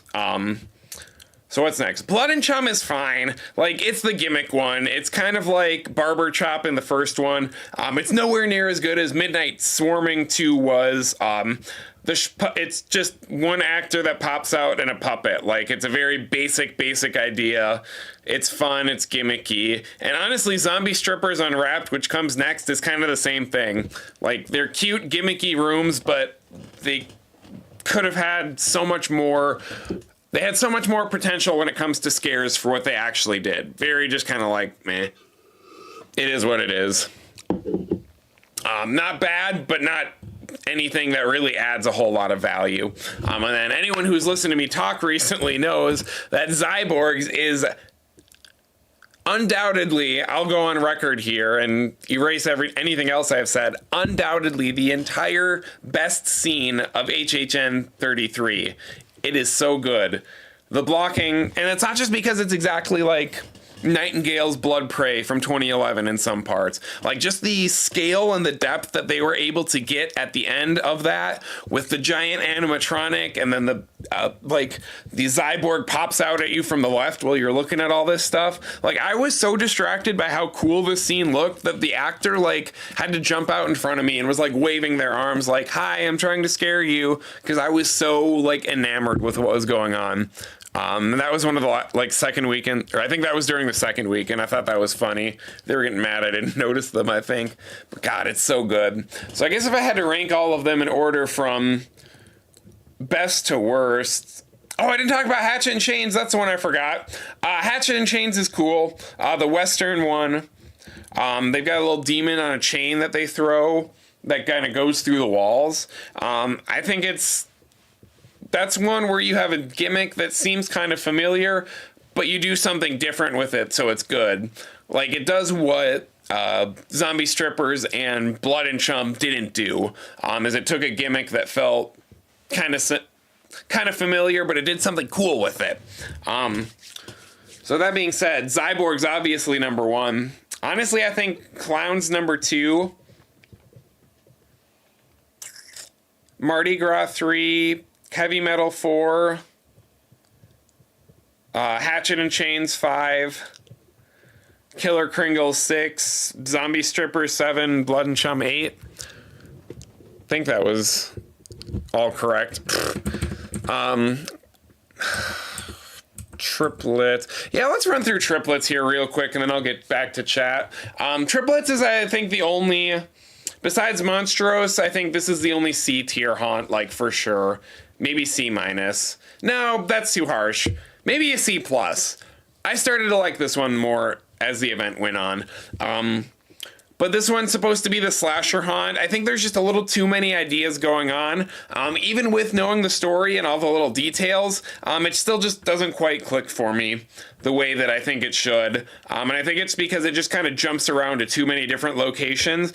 And the three triplets themselves just do the same thing every time. There's no variation in their audio cues or anything, which is fine. As far as, the content goes, they could say the same thing or make the same sounds, but there's no variation in the tone or the emotion. That's where the problem is. There's nothing in them that shows development or story progression, I guess is better. I'm going to try and run through the stuff I know in here real quick because my throat's starting to hurt or I'm tired because I've been up for 14 hours and I'm an old man. But... a lot of foreshadowing out front. You can see the baby heads, which is what the Brute Jr., or signals what the Brute Jr. will start doing, which is beheading people. The doggy dish, we all know there's a doggy later on. There's a battery on right where the light is in this photo. That is one of the batteries from Descendants of Destruction, and then there's an Exterminator from Bugs Eaten Alive container right above it. And then this is not an officially confirmed Easter egg, but I was asking our tour guide about this. It's a little further up. But as you go in, there's a little height stick, or on the door frame, there's a little height measurement of all of the triplets. Did I get another one? No. Of the years for all of the triplets and, like, you know, measuring their height throughout the years. And the years were what? 1978, 1981, and 1984. 1978 is when Halloween came out. 1981 is when Friday the 13th Part 2 came out, which is the first one where Jason was a killer. And 1984 was A Nightmare on Elm Street with Freddy Krueger, which is up top that you can't see. But that would be that would coincide with 3 slasher icons when Universal themselves was trying to make 3 slasher icons with the Triplets of Terror. So I thought that was a fun little connection that cannot be confirmed or denied. There's a lot of details in this birthday party that I'm probably going to miss explaining, but basically the triplets are trying to recreate this for whatever reason. So there's a cake, piñata, there's some other details I wasn't able to take pictures of, but you'll see this recreated later on. This guy has the best line of the year. Absolutely awesome. This scene reminds me of The Purge from 2015, but like executed much better. But this dude just stands there, "Mom, you forgot the OJ, idiot." Like, best line of the entire year, hands down. And then, of course, he gets attacked from the side. This Cradleton Crabs logo pops up again later on throughout the haunt. So don't forget that. That's going to get me yeeted. And obviously this live, laugh, bark thing, everybody knows what that means. And if they don't, I'll pop to chat real quick.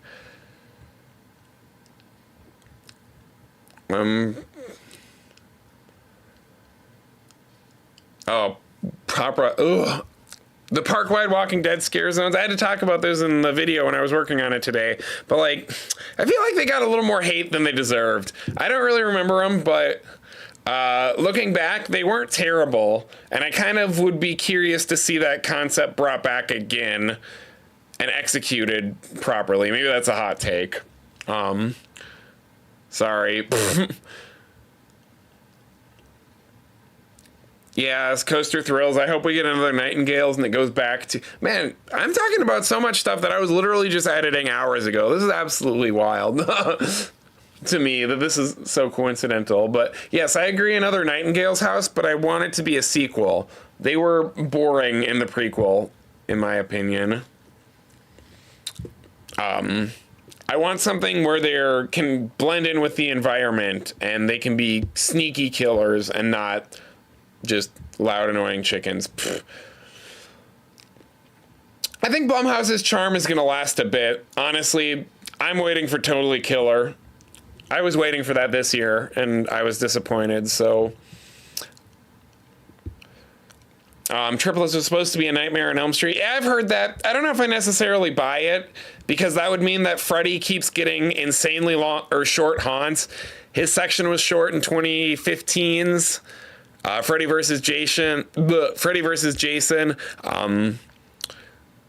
Dreamwalkers wasn't that long in 2007 from what I've heard. So I don't know if I necessarily believe if this was supposed to be a nightmare, it wasn't that it was going to be in this location or that it was going to take up the same footprint. I would have thought that it would for sure be longer. Coaster Thrills. Yeah, that could be a cool, like, an medieval Nightingales. Maybe I could get like a halfway point between the two. I could maybe get down with that. One Tiny Life Triplets is very Ohio. Yeah, for sure. Oh, Skull and Spooky. Yes, they did. They had a Titans of Terror had Freddy. Was it?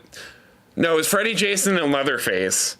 That was my first year going to Hollywood, and my mom got stuck in the haunted house because they let ECVs go through for some reason, and it was not as detailed as it should have been, and it was very sad, at least in my opinion. Oh, I didn't see anything that got removed from you, Josh. I'm sorry. I missed it. I apologize. Oh, also, here's the triplets calling card. Moving on and stopping and get distracted. Snowblower. Little snails. The family of snails. Yeah, this scene was cool going through the houses, but it was very short. The garage scene was nice. Again, it kind of reminded me of The Purge from 2015, and I liked that they had a fake character from the little girl whose name I don't remember, She Harmony. I don't know. But going through the alleyway, a little boring. And then the meat factory, cake factory also, whatever, I don't really know. But I did kind of like going through the little butcher's truck or freezer hallway, whatever you want to call it. It's pretty cool. And then you've got, of course, the triplets birthday recreated at the end. You've got the cakes. You've got the crabs for the Cradleton crabs, which they stole the bat to use as a murder weapon. So, yeah, some fun stuff. And then I like the little exit sewer hallway. It's a cute little thing. That means the last house that we've got to talk about is A Quiet Place, which photos weren't allowed in, so I don't have any lights on stuff. But real quick, I'm just going to say B tier, which B tier still would put it in the upper pantheon of IPs for me, over 13 years, 14 years. So that's a very good thing. But I think the animatronics and the puppets maybe let it down just a little bit. The actors are basically just misdirection for those puppets, so it gets very formulaic very quickly. You know, they try and mix it up with the little triples, or the actor puppet scare in the beach at the end, or whatever, the lakefront, the whatever it's called. But if they would have let the actors do a little bit more and had better blocking for them, I think that it would be A tier for sure. But the puppets are awesome. The scenes are very theatrical. No one can deny how awesome that first hallway is, where it's just the pitch black with the speakers right at your ears. And then the puppet lights up. Very, very American Werewolf 2013, 2015-esque for me. Like the Moors there.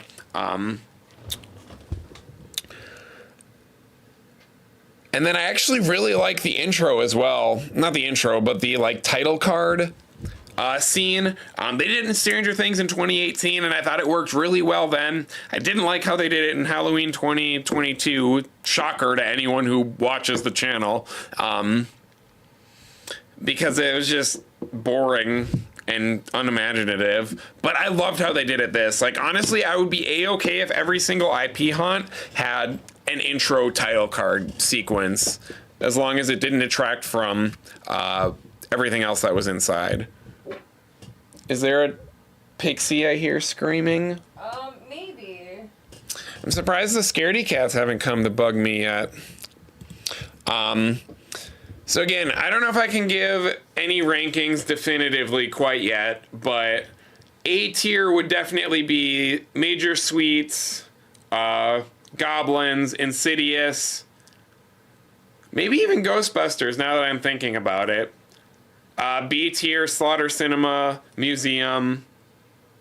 Low B tier for Monsters. I can't even remember what I haven't talked about yet. Pfft.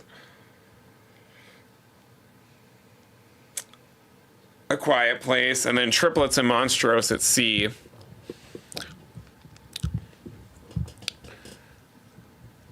Skull and Spooky, Meat Factory with Strobe Section of the Year, I agree. I wonder what IP... I hope it's Bioshock. Yes, Skull and Spooky, there was 3 snails in that pick for the Triplets of Terror.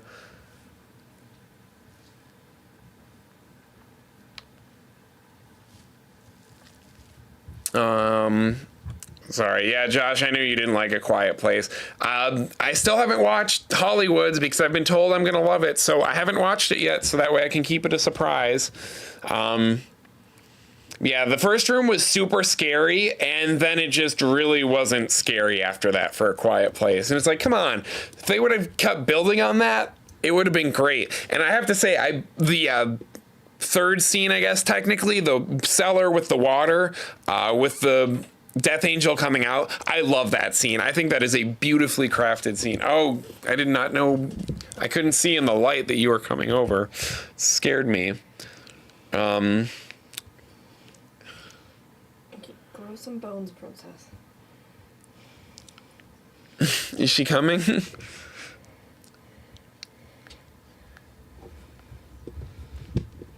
Good luck, Ileana. That's I positive vibes your way. Yes, Pixie. Hi. You want to say hi? Ugh. Say hi to everyone. Yeah, Coaster Thrills. I agree. Ending is good with the cinematic and the misdirect. It's just a little too long timing wise. Okay, you little fat girl.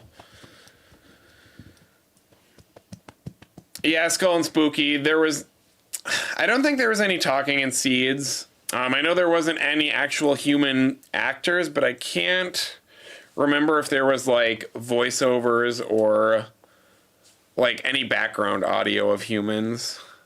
Yeah, $5,000 scholarship. That's awesome. IDK, how I feel about Monstrose in Hollywood this year? Yeah, I watched a POV of Monstrose 2, and Inside Universal gave it a 4.5 out of 5. I don't know if I feel that. Like, El Kukui looks really cool, but the first 2 sections are just so short, which makes me sad. Fred, did I see Nightmare Fuel? I did not. When me and the wifey go later next month, hopefully, we might see it, but I'm just not a huge Nightmare Fuel fan. I'm not a huge theme park entertainment fan in general. A lot of these shows don't really do anything for me, and that's not to say that the people who do them aren't talented, and I don't respect them. They got more talent in their body than I do, and of my whatever and anything. But, you know, Fear Factor Amphitheater just gets so freaking hot, and I would rather do haunts and film footage and chat with people than sit in a sweaty amphitheater shoulder to shoulder with someone for 90 minutes or so. Well, 45 minutes with seating and all that, and another however long waiting in the line. It's just not a fun experience for me. Mikey, Torture Fair is good. I'm curious about Vamp Zombies. Honestly, I like Torture Fair. I think it's really fun. One Tiny Life. Your cats love Pixie. Pixie loves everyone. She's a sweetie little girl. Ileana, which scare zone is y'all's favorite? I think, honestly, Torture Fair, with Duality of Fear close behind. Oh, bye. Yeah, I want to see a Lagoon show, or I don't know. I want something more narrative-based for the event. I don't want a sideshow, for me, personally, for a show. But again, I'm weird. I really liked The Carnage Returns in 2015, and I would love to see something like that return. I'd take that over a stunt show or anything, anytime. Well, I guess I shouldn't say stunt show. I would love if we got something like Waterworld / Purge Dangerous Waters, but I don't think we ever will. And they're not going to be able to use Bourne because it's going to be too much of a hassle with the technology to try and create a temporary show. But yeah, I'll probably see Night Fuel, but like I said, being hot and sweaty and outside in Florida when I could be doing haunted houses or meeting other people at the event. And that's also just because, you know, I don't have an attention span. Like, if you would have told me a couple of years ago that I would stream for like 2 hours or more without losing focus, I would have been like, yeah, right. That's still partially true today.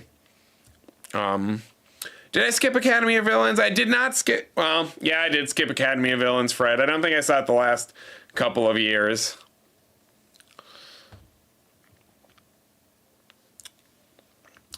Ileana, yeah, I don't know what IP is. I'm hoping for Totally Killer, but I know it's never going to happen. Maybe another honestly, I would love another Blumhouse mashup. Like, maybe that's a hot take, but I think they were fun little jump scares, fests. I think 2022's was the worst, because they didn't know what to do with Fast and Furious, but overall, I would love to do that. Hi, Teeny Beanie. Beanie baby. He's coming over here. We'll see. Oh, he plopped and he's putting his booty in the air. But Pixie is living it up.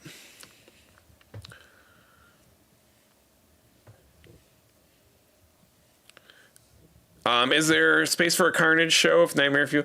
I don't know if they could build a temporary stage over by Mel's again or not, but you know, honestly, I don't know how they could reroute the queue, but I'd love for them to find a way for Soundstage 22 to go anywhere else so that way they could do some type of show on the Music Plaza, but I just exist. Huntley 23, have you gone or are you going to any other haunts in Florida this year? I'm not sure. I don't live in Florida anymore, so unfortunately my time is pretty limited when I'm there, and I'm also poor, so I don't rent a car, so I'm kind of at the mercy of my friends / what I can afford to Uber to. So I don't know if I'm going to make it down to Busch Gardens, Tampa if I go again this year. I might try and hit up SeaWorld. I'm not entirely sure, but I don't know if there's any local haunts that are close by as well. I'd love to do a Petrified Forest again because it's been like a decade since I've done that. But I don't know. We'll have to see. Yeah, I don't... With Six Flags having Warner Brothers now, I don't know about it. Anyways, what was I going to do next? Oh, yes. Let's go and let's do some rankings. If my... Okay, maybe not. My mouse disappeared. There we go. I was like, I can't find my mouse. It was clicking on or it was highlighting things, but it wasn't there. Okay. Let's do some rankings on HHN H2H, and we're going to let this tell me, theoretically, what my rankings are for this year. And of course, it's going to start off with the one that I was already dreading, Major Sweets versus Goblin's Feast, but I think I'm going Major Sweets. Goblins over Bloodlines for sure. Link for this is down in the description as well, so if anybody wants to go to hhnh2h.com. These 2024 haunts I don't believe are active yet, or if you voted for the hype rankings, you won't be able to do it because there's an update that hasn't been pushed yet because Josh is like me and is very busy with his life, but this website is still super cool. But you can vote on every other year as well. I'm just doing these years specifically right now because I want to see where my rankings for these line up. But yes, HHN H2H, link in description. Go to it, vote, have fun. It's awesome. I will do this every stream until I die or until HHN gets canceled. Or something. Ghostbusters obviously over Monstros. Museum over Monstros. Insidious over Slaughter Cinema. Slaughter Cinema over Triplets. Cohen, please don't destroy my bedroom. Now here's the question. Monsters or Museum? Do I go for one that I think took more risky decisions even if they didn't pay off? Or do I go for the safe but fun house? Josh, why does work have to be so busy? I feel you. I don't think you're right, Coaster Thrills. I don't think this year is on par with 2011 anymore, but I think it's close to maybe... It's on par with 2011 in terms of consistency and gaps from worst to best, but overall quality, I don't think it's quite there yet. Lou Gardens is having what it looks like a decent hunt. I'll have to check that out, Fred. Gray Skull and Spooky about that hunt. Cohen, do not drink my water. Yeah, Nightingales went... 2011 was nuts. Like, imagine your favorite HHN house and then imagine it like 7 times, and that was 2011. Like, insane. I think I gotta go right now, Monsters over Museum. I think I gotta go for the one that did something different. Goblins only slightly over Slaughter. Insidious obviously over... Major Sweets I think is going to stay at number 1, so Major Sweets is going to beat pretty much anything that pops up. Insidious definitely. Yeah, I think I think Major Sweets, Insidious, and Goblins are top 3, maybe in that order, but I gotta go for the fun and the entertainment of factor for Major Sweets over Insidious. Hot take, sorry. Monstrose, a little bit better than Triplets, maybe not much. Major Sweets, definitely better. Goblin's Feast over Quiet Place. Monsters over Triplets. I think Slaughter Cinema is just over Ghostbusters because of Cyborgs, but it's very, very close. But I do think, I guess Quiet Place might be 5th for me because, well, no, I think Quiet Place might be a little bit better than Slaughter Cinema for me. Goblins. Ghostbusters over Monsters. Hot take.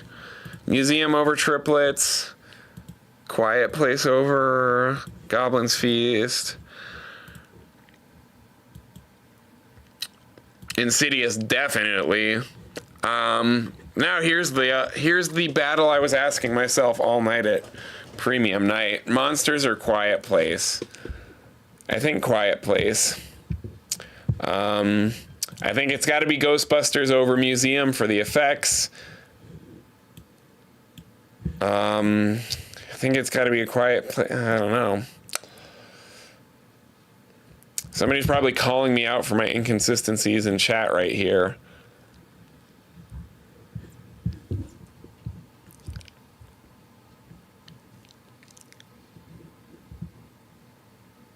Slaughter Cinema for sure. Insidious.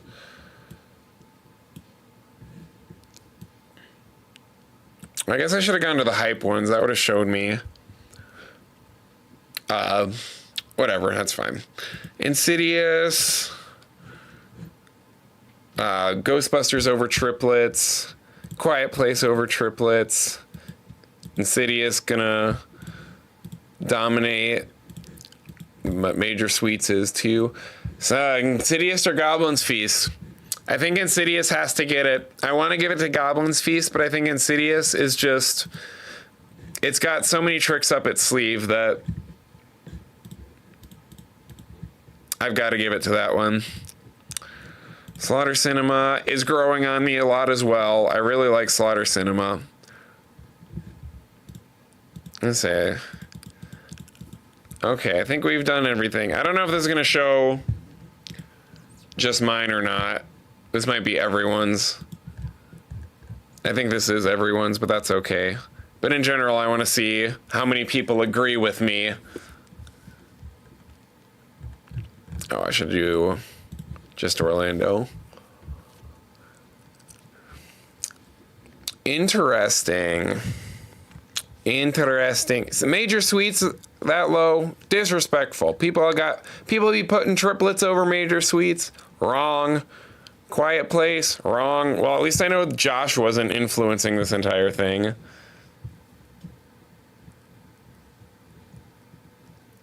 Let me pop back to B-roll while I look at chat. See, y'all got something to look at.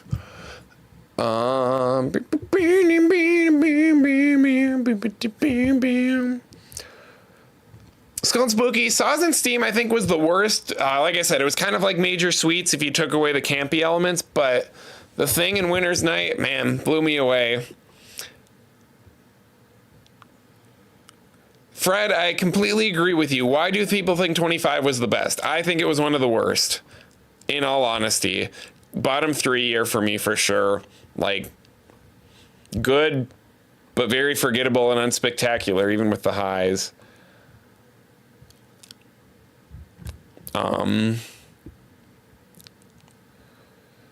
Yeah, I agree, Leon. I think it's an anniversary year, so people are just, and it was Jack was headlining again, so I think everyone just, goes nuts over that. And yes, Carnage Return show was really good, but even Monsters and Mayhem wasn't a great anniversary haunt. I thought Insidious was better in 2015 than any of the originals they were celebrating was. Coaster Thrills, I kind of agree. I I think flow-wise, it's very on par. Slaughter Cinema 1 and Slaughter Cinema 2. But I think Slaughter Cinema 1 had a few, those extra 2 rooms and the extra tricks the first one did, definitely give it the edge for me. I think I saw something about which icon returned next year. Oh, Ileana, yeah. Lady Luck for me, for sure. I want to see her story continue. Or Bloody Mary, but that's never going to happen. Case Coaster Thrills, me too, buddy. I'd give a case file. I'd sell my kidneys for case files, too. Josh, did I put triplets over Major Suites? I meant to put Major Suites over it if I did. I don't know. I'm tired. Yeah, Major Suites is definitely significantly over triplets, so if I misclicked, I'm sorry. Maybe that was... Or are we just talking about the overall rankings? I say I have to... I have to catch back up.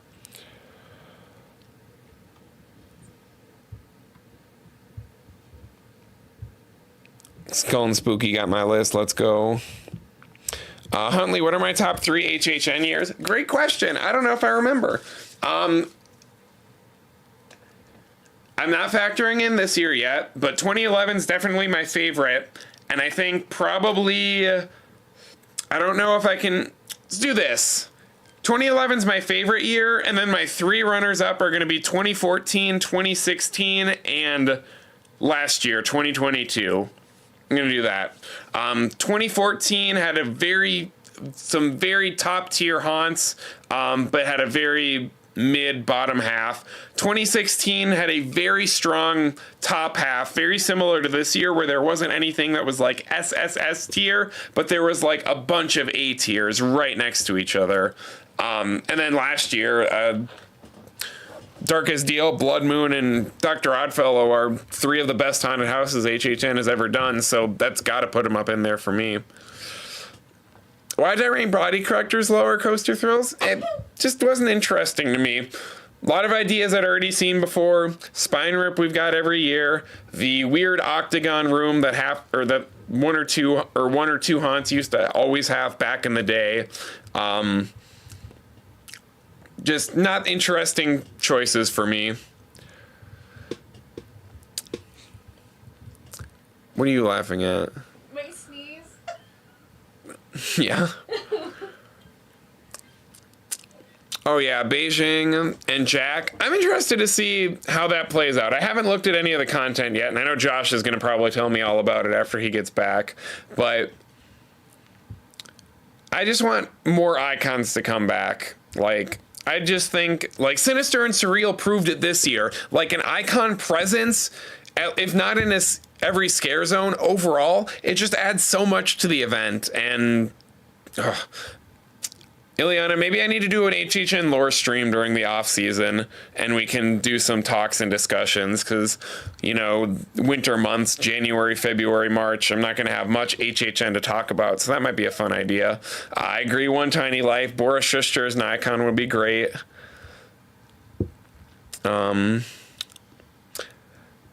Dreamport's idea of Oddfellow versus Fear and his icons, yeah, that would be pretty cool. I want to see the originals crossover more.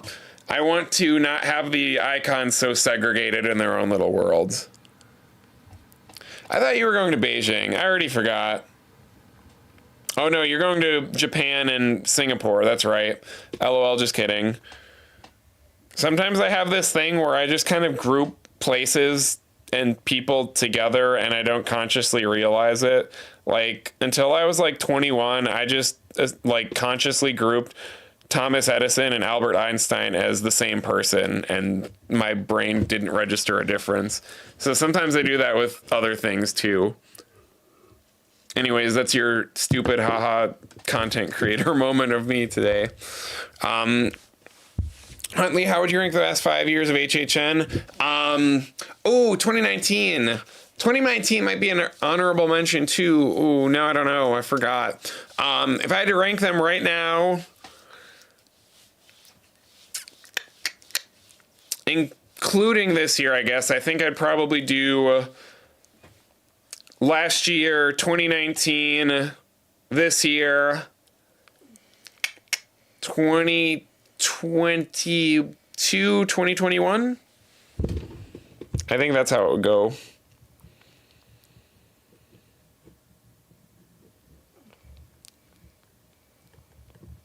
All right, so I think the only thing I have left on the agenda for today before I go take a nappy nap because I'm old is the preview of the countdown. Oh, I also have gimbal stuff I was going to show you. I'll do that here real quick at the end. I went longer than I was anticipating, but I promised that. So, and the YouTube poll said yes, so I'm going to do it. But anyways, Countdown Part 2 teaser. I've been working on this a lot recently, and I'm sorry I didn't get done earlier, but I think you guys deserve a little, whatever you call it, a little teaser. So let me get the first 3 minutes pulled up here for you guys. And of course, feel free to talk smack about it. I tested this before, so it should play with audio and everything should work, but if it doesn't, let me know. Okay, let me swap back over. Okay, this should be playing for you guys. Please tell me if it's not. Have you ever waited an entire year? Last time we tried to preview this, you couldn't hear it. Once you finally made it through, that it was pretty mediocre. That's Okay, I'm gonna pause it HHN countdown, now. Go back to you guys and wait and see if you tell me if you can hear it or not. Sorry to be a tease, but I don't want it to be like last time. Audio working? It's working. Okay. Didn't want this to be like last time where it took like 7 tries before we actually started, before we actually got it working. Okay. Skull and Spooky got to use the bathroom. Okay, I'll wait. We'll stall for an extra few seconds because you guys are on a significant delay compared to me, and hopefully that would work. Ow, who just bit my toe? Not me. Cohen! All right. Let's get back to it here. I'll start again from the beginning, and I'm going to shut up, and I can't look at chat because it'll block the video for 3 minutes, but I'm going to shut up. Maybe I can pull it up on my phone. Have you ever waited an entire year and been so excited for a haunted house, only to realize once you finally made it through that it was pretty mediocre? That's what we'll explore today in the HHN Countdown, where we rank up the last 13 years of haunts and take a peek behind the scenes. I'm Six Billiam, and I'm no stranger to being disappointed. And despite talking last time about the worst haunts and how they lacked a sense of purpose, I don't try I should also say this isn't finished yet. high expectations. And as we So there's some missing the next 20 spots haunts, that my we'll computer start to would take a die look at, the and some incredible design audio, tricks that or make us go, and the titles are missing. And you might be surprised to learn just how simple some of these effects are. But these jaw-dropping moments only work if they serve the 5 key factors of creating a spectacular haunted house. And most of the ones today lacked the most engaging factor. Even if these haunts weren't my favorite, they all still had something pretty cool that's worth remembering. So before you attack me for this first pick, let me know down in the comments your favorite moment from a not-so-great haunt. Because Mikey is so back, baby, with 2018's Halloween 4, The Return of Michael Myers. A solid but unspectacular entry that focused a bit too much on cheap scares and tight corridors. But hey, Mikey gets to be first this time, which I guess isn't a great thing for this video, but I can promise you it's not the last time he'll be number 1. There was limitless potential for cool scenes that really toyed with depth, but they ended up as simple boo box scares, cementing that this was the clear turning point where Halloween was more about Michael Myers, the jump scare celebrity that was everywhere, and less about Michael Myers, the lurking shape that could be anywhere. But I've gotta say, that doesn't really apply to the finale, which isn't just one of Mikey's best, but one of HHN's too. And most of that is thanks to simple but unforgettable lighting and some stellar blocking of the scares. That was ominous. And those fundamentals were also the shining moments of one of the most difficult to translate IPs ever. Seriously, how do you portray 2 hours of plot set within a single bedroom? 2016's The Exorcist should be applauded for that alone, which is impressive considering the new effects in every scene and swapping between psychological horror and literal terror pretty frequently. The tricks kept this one interesting, just maybe not compelling, being overstuffed with long, gimmicky sensory rooms. At least its spiritual successor learned to trim the fat, but for being based off of one of the scariest pieces of media ever, I wish The Exorcist could be remembered for its fear factor and not its gimmicks. But 3D Haunts, they live or die by those gimmicks, constantly torn between wondrous innovation or simply reskinning the same tired techniques. And 2015's Asylum in Wonderland, the Shrek Theater's first outing at HHN, was not an all-star. And seriously, I need all 3D Haunts to stop skimping on the set dressing. But Asylum managed some inventive camouflage to elevate the more basic ideas, and some of those sets did bring the detail I was hoping for. When this haunt wanted to get crazy, it got crazy and did some awesomely unexpected things. But there are no happy endings in this wonderland for Alice or ourselves, as the worst parts of this one were just recycled ideas that Good were timing, then recycled Pixie. again for Lunatic's Playground. All right. There it is. What do y'all think? Hopefully it's not any worse than part one. I'll take okay over anything. Like I said, I was really trying to push out and get this done before we go to California on Friday, but I don't think we're going to. But hopefully, being very conservative, by mid-October is the latest it should be up, I'm hoping for. I've got the thumbnail and stuff made already, which is a first for me. Normally I make it later on or last, so that means that I have less work to do in the future, so that's a good thing. Yay. Ileana,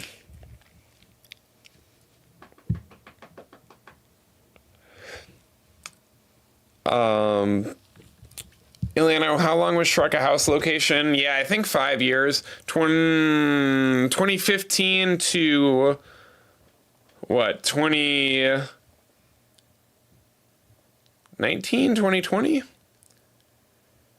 2021, because Case Files was the last one in there. That's what it was. It was Asylum the first, and then Case Files last. Bride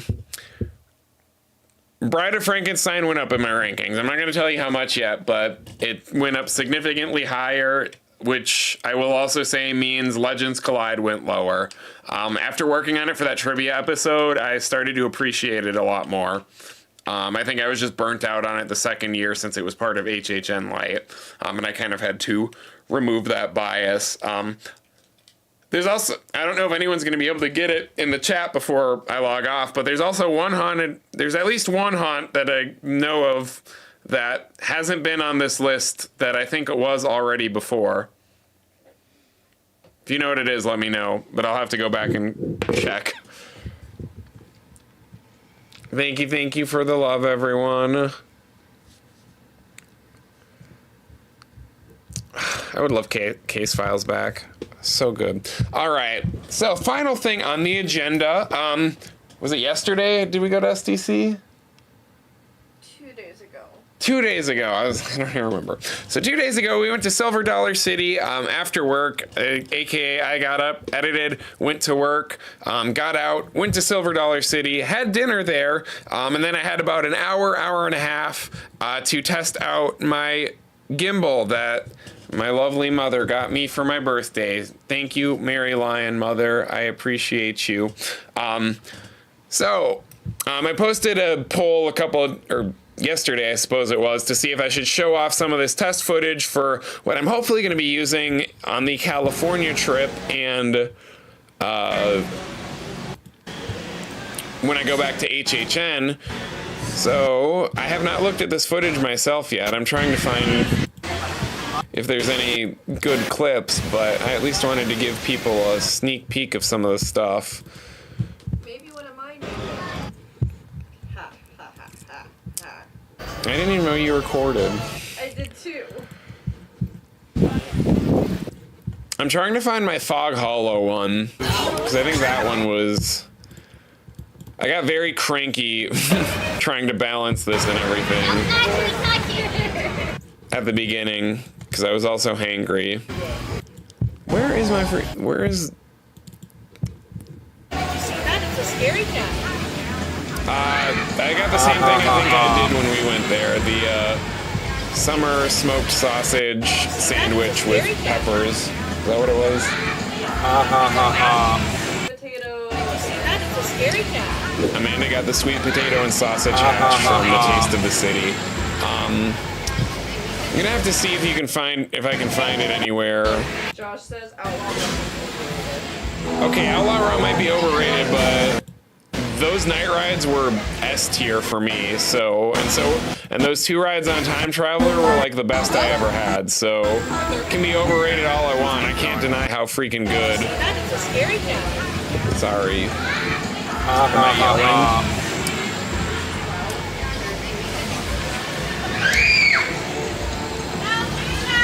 Sorry. I have it so it should... I have it limited so I shouldn't be clipping, but... Anyways. I just got excited, apparently. Here's one of my trying to be slick, smooth shots. I went a little too fast with some of this, I think. Also, I should note that since I was only going to be here for like an hour or so, I didn't mess that much with the camera settings itself. This was more of just practice of actually using the gimbal and getting like the hand motions and stuff down. So if it doesn't look great, it's not because I'm bad or didn't try. It's because I didn't focus on that. This was really, with working on the Countdown Part 2 and everything else, this was really my only chance before California to be able to try and practice this stuff. So I wanted to take full advantage of that. Let's see. I'm looking for one specific...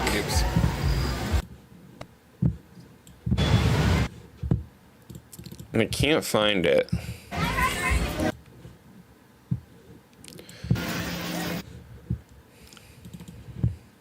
gonna pop that.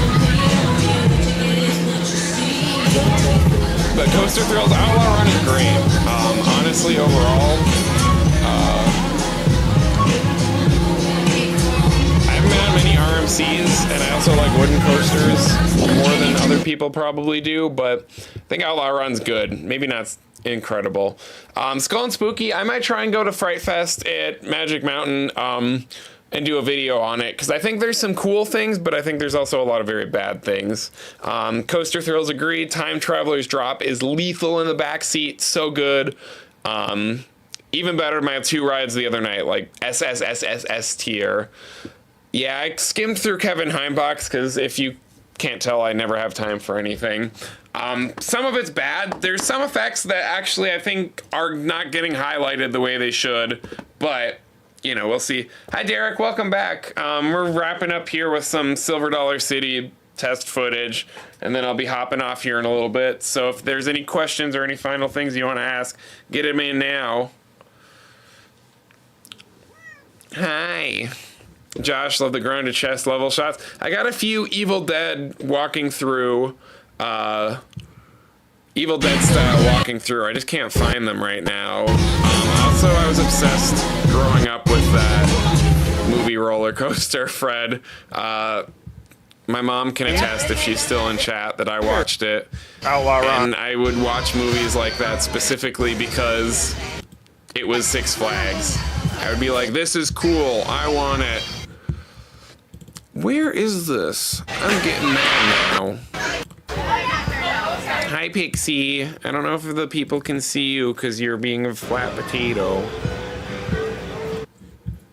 I don't think so. Hi up there, so fast. Okay, this is past it. Yep, been there, done that, did it once. Did it get deleted? Yeah, but this... I'll be mad if it got deleted.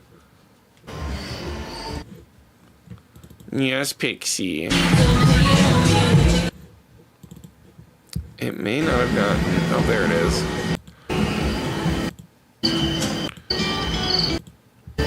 Alright. You find it? Yeah. Let's see how...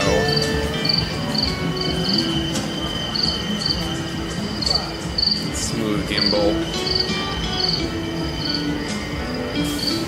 This looked cool in the viewfinder from what I can tell, but now I'm starting to think it's just because it kept going in and out of focus. But even so, like I said, practice shots, or practicing the motions more than anything.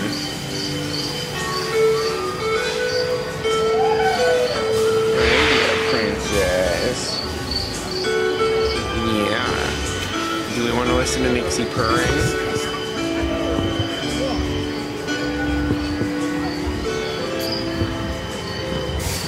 There we go. Say hi to everyone.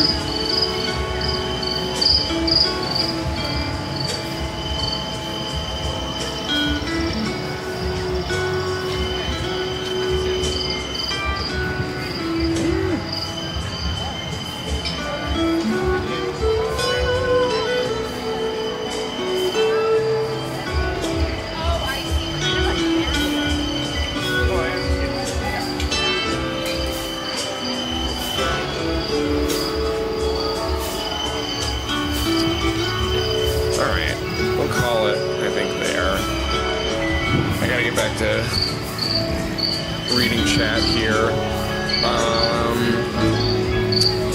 Yeah, Josh, I'm excited to see what you think of all the international stuff this year. Right, I agree. Yeah, there was some good stuff. I don't even remember which ones opened late. I know Trick or Treat did. Trick or Treat looked rough for me. I don't know why anyone would have ever thought that 11 haunts would be good, and 2, why IPs or why Sprite Fest would ever be better than HHN in terms of IPs. Really, and I heard that too, and I was like, what are you basing that off of? There's literally no reason, like, there's no proof that they can ever even match HHN. Derek, I'll finally be there on Tuesday. Can't wait to hear what you think. Let me know. I want to know your opinions. Yeah, 2017 Saw was really bad at HHN, but it also looked very bad at Fright Fest. Do you see that X post from Mayhem? I didn't, Derek. I think the video's still playing in the background of SEC. Oh, is it? Oh, it might be. Oh, was it playing audio? Mm-hmm. Oh, well, hopefully there wasn't anything awkward. No, it's that just I said. Crickets, and you can hear music playing. Okay. I didn't have my microphone on for it, I don't think, so. Or attached to my camera, I should say.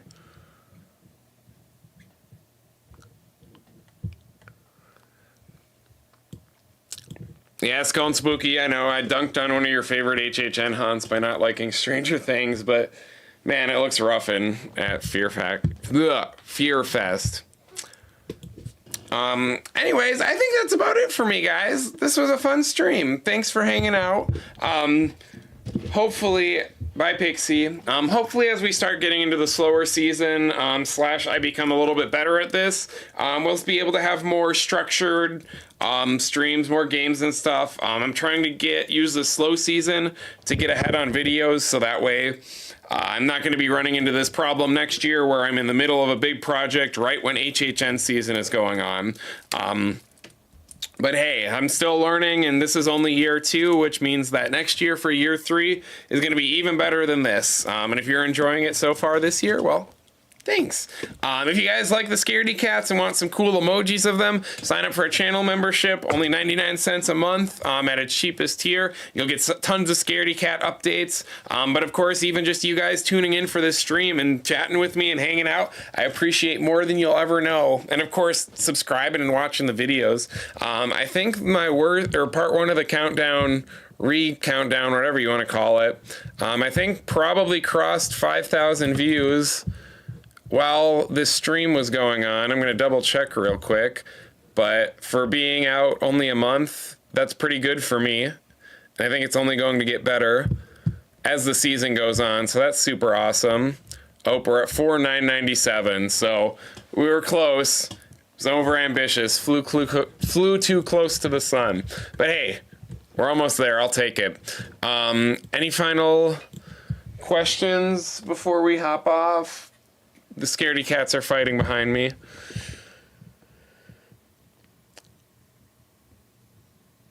I haven't watched the Saw one yet. Last year it was, God, last year it was so bad. I'm assuming it's probably hasn't changed much this year. Maybe the Saw house was the friends we made along the way. For real. Honestly, for real. All right.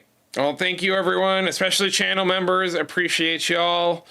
Amanda, my wife, who is an obligatory channel member. Josh, Derek, Coaster Thrills. Will, who was in here earlier.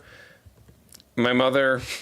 I think that's everyone that's a channel member without pulling up the list. I appreciate each and every one of you. Appreciate each and every one of you guys in the chat. Just wanted to give a special shout out to my homies. Fred, yeah, I got to play the long game with YouTube. Said last year was learning the ropes. This year is, now that I've got the hang of it, starting to get stuff out there. And I think next year is when we start to see some results. So just got to keep trucking away and being positive and hanging out with you guys. So speaking of, thanks for hanging out with me tonight, everyone. Let me get some scaredy cats real quick, maybe. Holy woey. Please don't make a sound like I'm murdering you. Okay. Coey woey, say bye to everyone. I know you don't like being on camera or held. Okay, go run away now. Pixie, do you want to come say hi to everyone? Also, peep the Sonic pants.